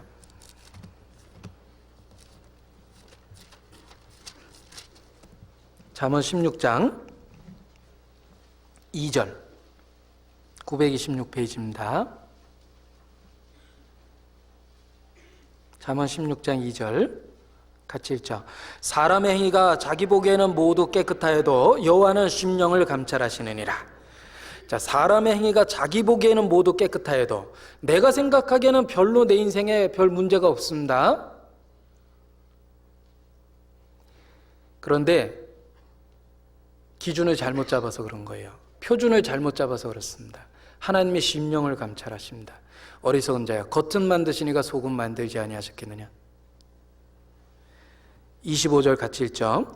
어떤 길은 사람의 보기에 바르나 필경은 사망의 길이니라. 어떤 길은 내가 살아가고 있는 방식, 길, 웨이, 방식이죠. 내가 살아가고 있는 방식이 내가 생각하기에는 옳아 보이지만 하나님 보기에는 완전히 잘못된 걸 수도 있다라는 겁니다. 표준을 올바로 잡아야지만 죄를 깨닫습니다. 죄를 깨닫지 못하는 이유는 기준과 표준을 잘못 잡았다. 자기 기준으로 생각한 겁니다. 어리석은 거죠. 옛날 그 금방을 훔치는 도둑 이야기가 있습니다. 이 도둑놈이 금방을 훔치는데 고민이 생겼어요. 이 방을 훔치러 가다가 방울이 딸랑딸랑 소리가 나니까 주인에게 걸릴 것 같거든요. 어떻게 하면 저걸 훔칠 수 있을까 고민하다가 좋은 수가 있었어요. 솜을 갖고 자기 귀를 막았습니다. 방울 소리가 안 들리거든요. 그래서 방울을 열심히 훔쳤어요. 자기는 못 듣고 있습니다. 주인은 들었죠. 달려왔습니다. 대본에 잡혔습니다. 자, 이 어리석은 방울 도둑을 보십시오. 자기 귀를 막고 자기 귀에 안 들리니까 괜찮다고 생각했습니다. 자기 기준으로 그게 무슨 죄야라고 스스로 이야기합니다. 그러나 하나님은 그를 범죄자로 정하십니다. 하나님이 정한 기준이 따로 있기 때문에 그렇죠. 율법이 너희를 범죄자로 정하리라 그러셨습니다. 자, 또 죄를 깨닫지 못하는 두 번째 이유가 죄인에 대한 개념을 잘못 생각하고 있기 때문에 그래요. 성경에서 우리가 죄인이다라고 이야기할 때 사람들은 그 죄인이다 그러면 어떻게 생각하냐면 항상 나쁜 짓만 하는 사람, 절대 선은 행하지 아니하고 항상 나쁜 일만 행하는 사람, 그런 거를 죄인이라고 생각합니다. 그러니까 죄인은 선한 일은 전혀 하지 않고 그리고 죄인은 모든 악한 일을 다 하는 것처럼 그런 식으로 생각하니까 자기가 그렇지는 않다라고 생각하는 거예요. 그건 죄인에 대한 개념을 잘못 가진 겁니다. 자, 죄인은, 성경에서 말하는 죄인은 선한 일은 전혀 하지 않는다라는 뜻이 아닙니다. 죄인도 나름대로 선한 일을 하죠. 예를 들면 도둑놈도 도둑질하러 가다가 어린아이가 물에 빠져 있으면요, 건져주고 또 도둑질하러 갑니다. 그러니까 도둑놈도 수시로 선한 일을 한다라는 거예요. 항상 나쁜 일을 하는 건 아닙니다. 또 사람은 모든 악한 일을 다 행하는 게 아니라 어떤 사람은 성적인 죄를 짓고, 어떤 사람은 돈에 관계된 죄를 짓고, 어떤 사람은 성질이 사나워서 주먹질을 잘하고, 죄를 짓는 모양은 다 틀리다라는 겁니다. 자, 죄인이라고 이야기했을 때 항상 선한 일은 안 하고 악한 일만 한다라는 뜻도 아니고 모든 악한 일을 한다라는 뜻도 아닙니다. 성경에서 말하는 죄인은 내가 간음하지 않아야도 살인하면 율법을 범한 자가 되느니라. 온갖 율법을 지키다 하나라도 거치면 모두 범한 자가 되느니라. 자, 이게 무슨 뜻입니까? 다 범해야지만 죄인이란 뜻이 아니고 온갖 율법을 지키다가, 그러니까 나름대로 선하게 살 수도 있다라는 거예요. 하나라도 거치면 범죄할 때 그 죄로 인해서 죄인이 되는 거예요. 근데 이 죄인에 대한 개념을 잘못 가지면 자기가 죄인이 아니라고 생각해요. 그 죄인에 대한 잘못된 개념이 뭐냐면 죄인은 항상 모든 범죄를 저지른다, 이런 식으로 생각하기 때문에 잘못 생각하는 거예요. 성경에서 말하는 죄인, 그럴 때는 이 죄인은 선한 일은 전혀 하지 않고 모든 악한 일을 한다라는 뜻이 아니고요, 가끔 어떤 특별한 죄를 진다라는 뜻입니다. 도둑놈이라고 맨날 도둑질하는 게 아니라는 거죠. 그러니까 성경이 얘기하는 죄인에 대한 개념을 정확하게 알면 죄인이라고 생각이 됩니다. 유죄죠. 자, 또 왜 사람이 죄를 깨닫지 못하냐면 다른 사람하고 비교해서 자기를 평가해요. 상대평가를 하죠. 그러니까 내가 누구누구보다는 내가 그래도 양심대로 살았다. 이 신문 사회면에 보면요, 별 흉악한 죄 짓는 사람 많습니다. 내가 그런 사람에 비하면 착하다. 그러니까 상대평가를 하는 겁니다. 이 교회에서도 마찬가지예요. 하나님의 절대적인 말씀 앞에서 자기를 생각하는 게 아니라 내가 누구보다는 그래도 낫다, 누구만큼은 한다, 그렇게 해서 위로를 가지면 집단으로 타락할 수 있습니다. 왜? 표준이 잘못되면 누구도 그런데 뭐 이러면서 다 타락해버리는 거예요. 왜 죄를 깨닫지 못하냐면 사람들이 다른 사람과 자기를 비교하면서 평가하기 때문에 그래요. 죄를 깨닫기 위해서는 다른 사람과 상대평가하지 말고 하나님의 절대 기준인 말씀 앞에서 자기를 보는 겁니다. 그런데 많은 사람들이 다른 사람과의 상대평가를 통해서 자기를 판단해보고 죄를 깨닫지 못하는 경우가 있습니다. 자, 또 죄를 깨닫지 못하는 네 번째 이유는 사람이 선을 행합니다. 그 선을 행하고 그 선한 일을 통해서 자기가 그동안 지었던 악한 일이 보상이 된다고 생각을 해요. 그런데 그렇지 않습니다. 죄는 죄일 뿐입니다. 선한 일로 상쇄가 되는 게 아니라는 거예요. 예를 들면요, 제가 운전을 하는데 교통신호등을 한 100개 정도 지나왔어요. 잘 지켰거든요. 근데 그 중에 딱 한 번 어겼습니다. 그랬더니 경찰이 딱 서 있었어요. 우리나라 경찰은 꼭 그때만 있죠. 그런데 이제 그게 잡혔어요. 그런데 잡혔는데 내가 너무 억울하다고, 나 아까 99개는 지켰는데 요번에 딱 한 번 어겼으니까 상쇄시키면 괜찮은 거 아니냐고 그렇게 얘기할 수 없습니다. 내가 다 지켰으니까 요번만 어긴 거니까 봐달라라는 얘기 못합니다. 왜? 어겼을 때 문제가 되는 게 법이기 때문에 그렇습니다. 그리고요, 또 선한 일을 통해서 악한 일이 상쇄되지 않는다라는 걸 우리가 이렇게도 알 수 있어요. 예를 들면 제가 신호 위반으로 걸렸는데 제가 사회봉사도 많이 했고 저 면허도 있고 하나도 위반된 것도 없고, 그리고 제가 참 알고 보면 참 착한 사람이라고, 그리고 제 옆에 같이 탔던 분도 막 제 칭찬을 해줬어요. 이 사람은 좋은 사람이고 세금 한번 띄어먹은 적도 없고 아주 좋은 사람이라고. 그래도 경찰이 딱지 띌 건 띱니다. 그 벌이라는 것, 죄라는 것은 어떤 걸 어겼을 때 문제가 되기 때문에 그런 거예요. 당연한 얘기를 제가 하고 있는데 하나님의 법에 있어서도 마찬가지라는 거예요. 선행으로 죄는 상쇄되지 않는다라는 걸 알아야 되는데 불행하게도 많은 사람들이 자기의 착한 일과 몇몇 실수를 플러스 마이너스 해가지고 하나님이 봐줄 거라고 생각을 합니다. 그렇지 않습니다. 죄는 단지 죄일 뿐입니다. 그래서 사람들이 죄를 깨닫지 못하는 여러 가지 이유는 하나님이 정해놓은 기준과 표준을 잘 모르기 때문에 그런 거죠.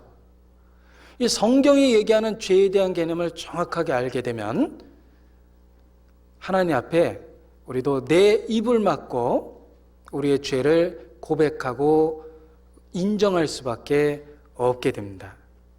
자, 욥은 하나님과 많은 변론을 했습니다. 그 후에 욥이 하나님 앞에 어떻게 했냐면 욥기 40장을 보겠습니다.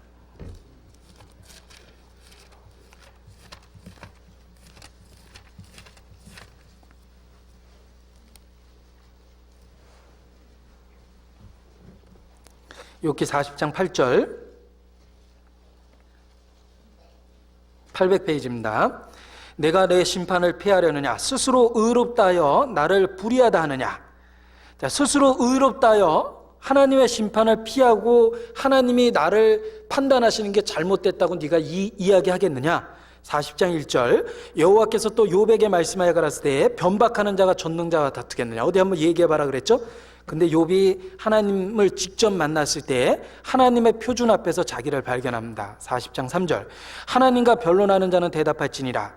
욥이 여호와께 대답하여 가로되 나는 미쳐나오니 무엇이라 주께 대답하리이까. 손으로 내 입을 가릴 뿐이로소이다. 내가 한두 번 말하였사온즉 다시는 더하지도 아니하겠고 대답지도 아니하겠나이다.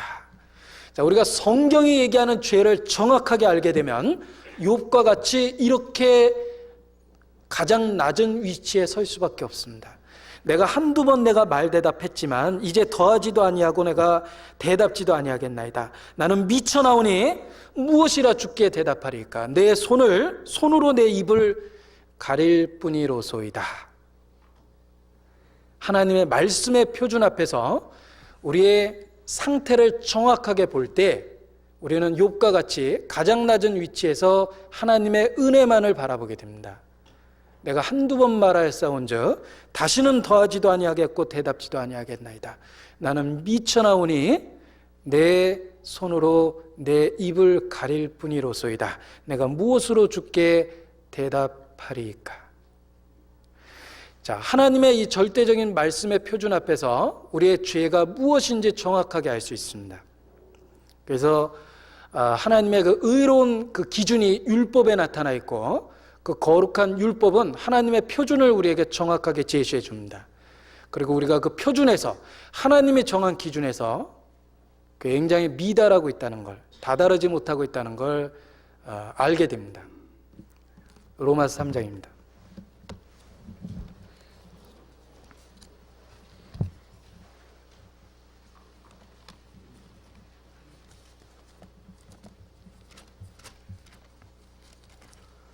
로마서 3장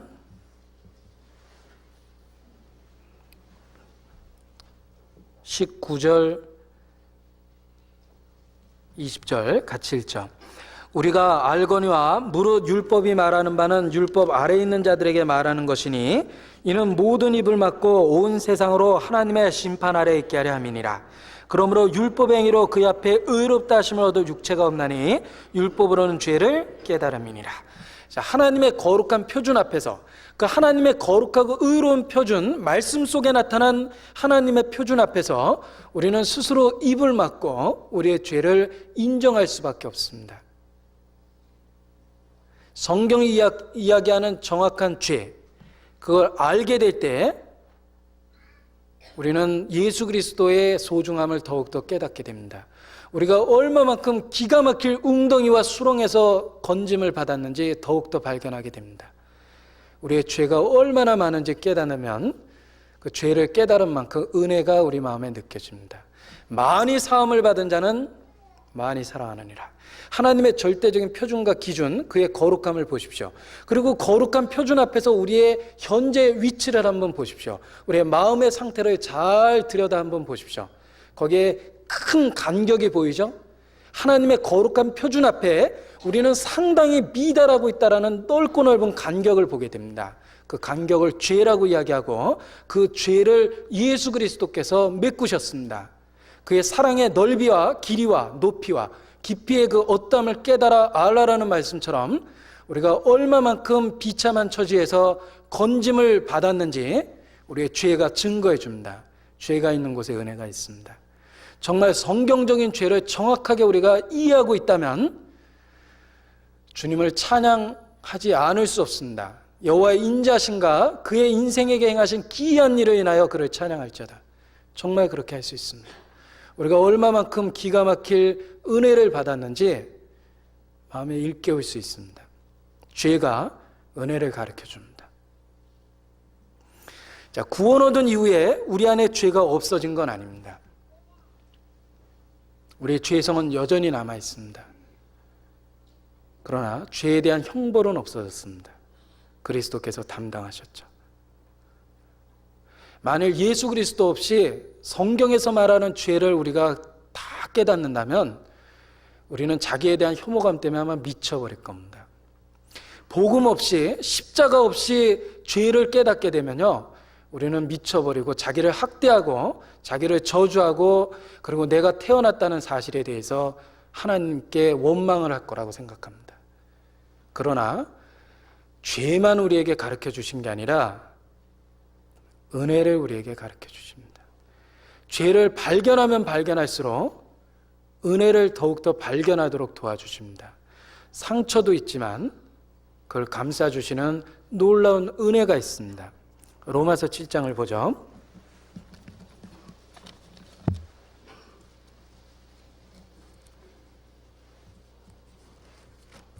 로마서 7장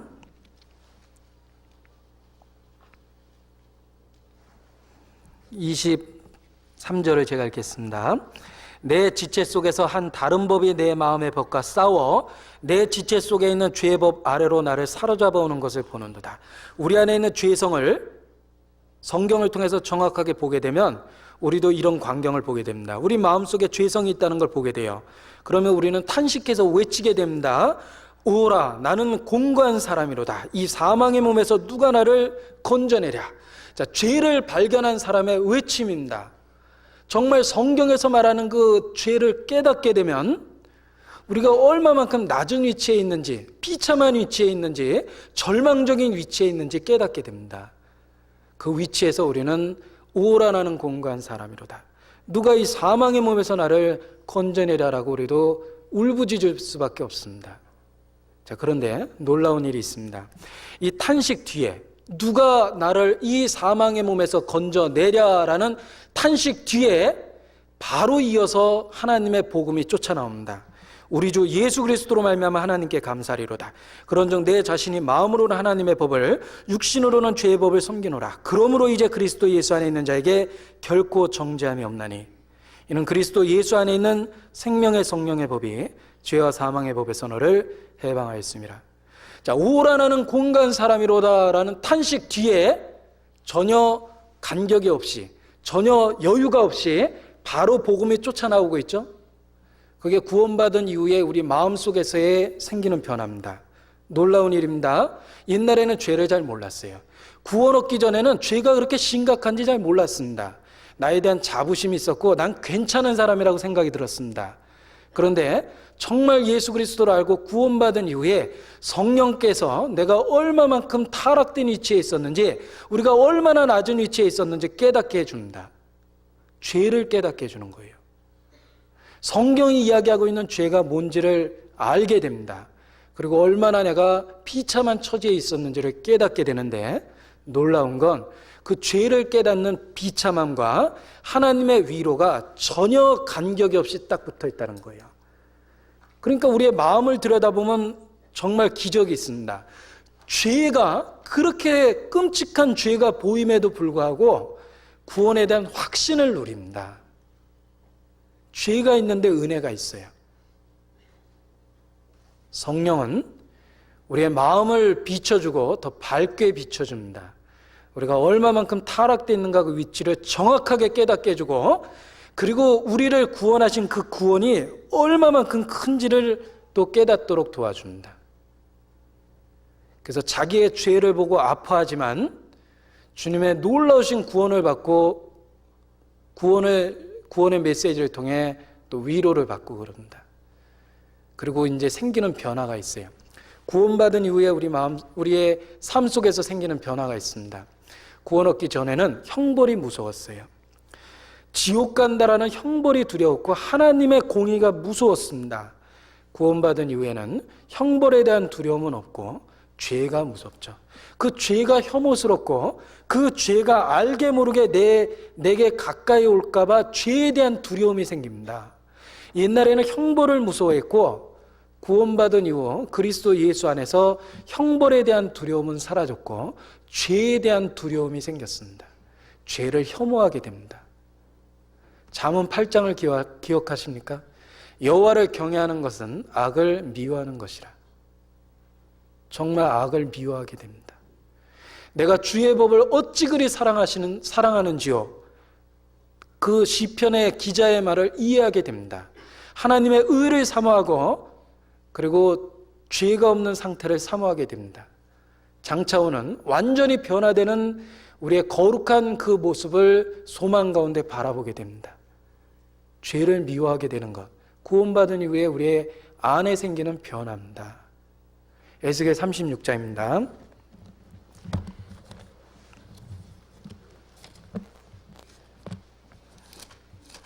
에스겔 36장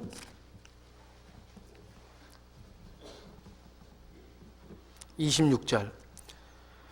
또 새 영을 너희 속에 두고 새 마음을 너에게 주되 너희 육신에서 굳은 마음을 제하고 부드러운 마음을 줄 것이며 또 내 신을 너희 속에 두어 너희로 내 율례를 행하게 하리니. 내 신을, 성령을 어디에 둔다고 그랬죠? 우리 마음 속에 두십니다.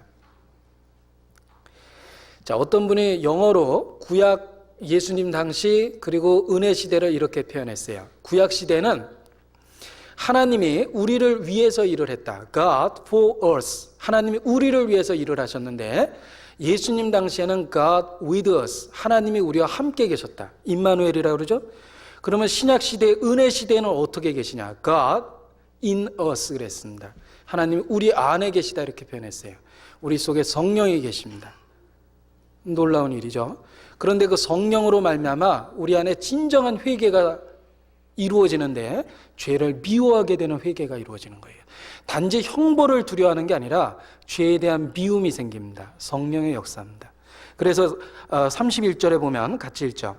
그때 너희 악한 길과 너희 불선한 행위를 기억하고 너희 모든 죄악과 가증한 일을 인하여 스스로 밉게 보리라.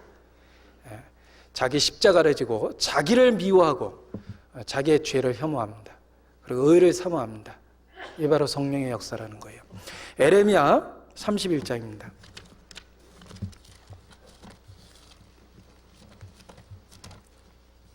에레미야 31장 19절입니다.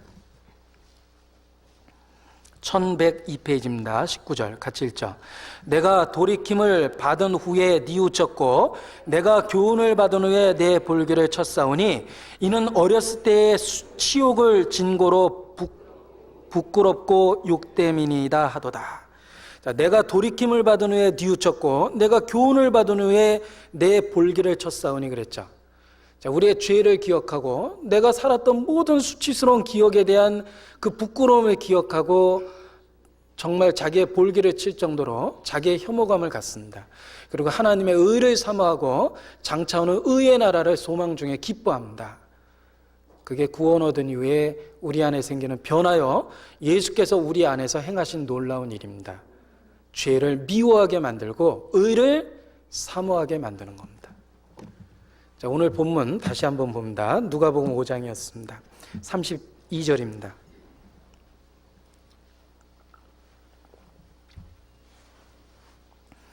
같이 읽죠. 32절. 내가 의인을 부르러 온 것이 아니요 죄인을 불러 회개시키러 왔노라. 내가 의인을 부르러 온 것이 아니요 죄인을 불러 회개시키러 왔노라 그랬죠? 정말 예수님을 만나셨습니까?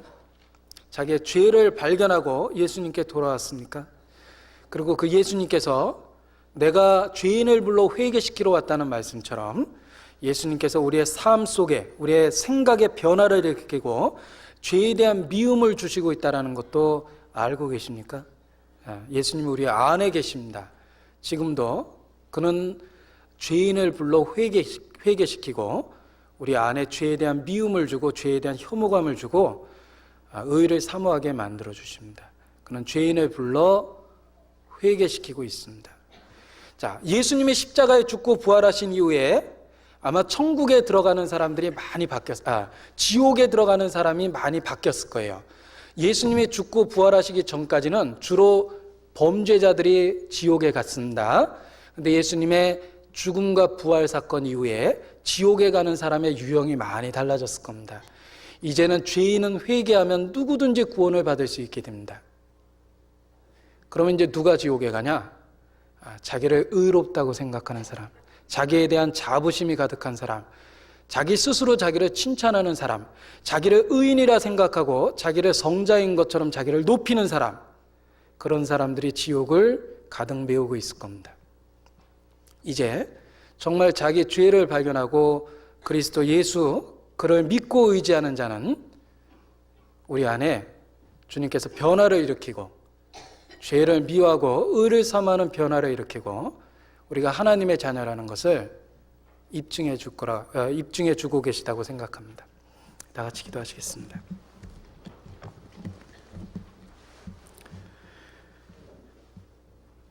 우리를 죄악 가운데서 구원해 주신 거룩하신 하나님, 주님의 거룩하신 속성에도 불구하고 죄성이 있는 우리를 용납하시고 자녀로 삼아 주셨습니다. 이 모든 것이 주님의 놀라운 은혜요, 우리 구주 예수 그리스도 안에서 가능한 일인 줄 알고 있습니다. 이제 그리스도 예수 안에서 예수님을 우리의 구세주로 믿고 의지하며 하나님의 사랑에 대하여 더욱더 찬양과 감사를 드립니다. 더욱 은혜 가운데 성장할 수 있도록 도와주시고 우리의 삶이 허송세월하지 않도록 주여 주관하시고 인도하여 주시옵소서. 잠시 후에 주님 나라에 이를 때까지 저희를 온전히 보존하여 주시길 기도합니다. 우리를 사랑하시는 예수님 이름으로 기도드렸습니다. 아멘. 찬송, 은혜 찬송에서 하나 하시겠습니다. 83장 은혜 찬송 83쪽을 같이 하시겠습니다.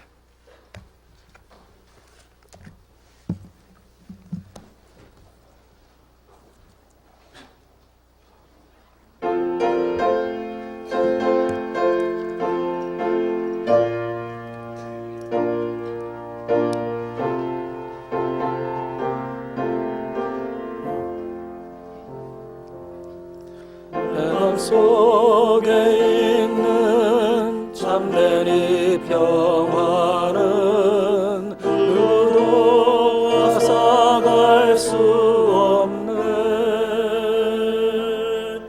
주는 내 마음에 구주 되시었네.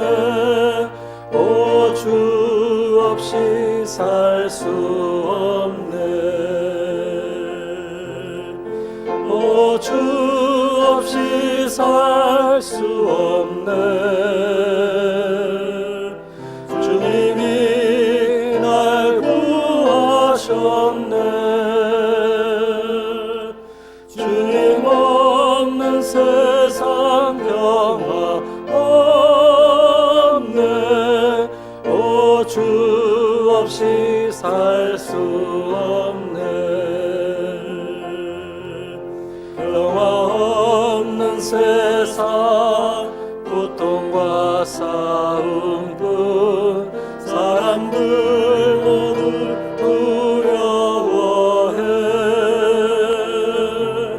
평화의 주님이 다시 올 때까지 주와 전쟁은 끝이 없네.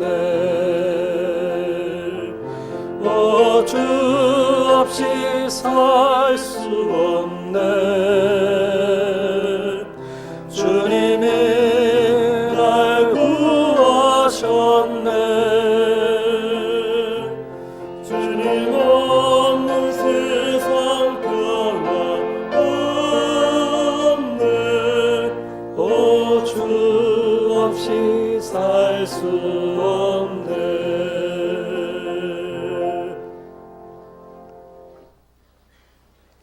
광고 말씀 있으시겠습니다. 광고 말씀드리겠습니다. 강남교구 청년 모임이 5월 7일 금요일 방배선교원에서 있습니다. 그리고 목사님 일산교회에서 지금 전도 집회에 있으시니까요. 시간이 되는 분은 좀 같이 가서 격려해 주시기 부탁드립니다. 광고 마치겠습니다.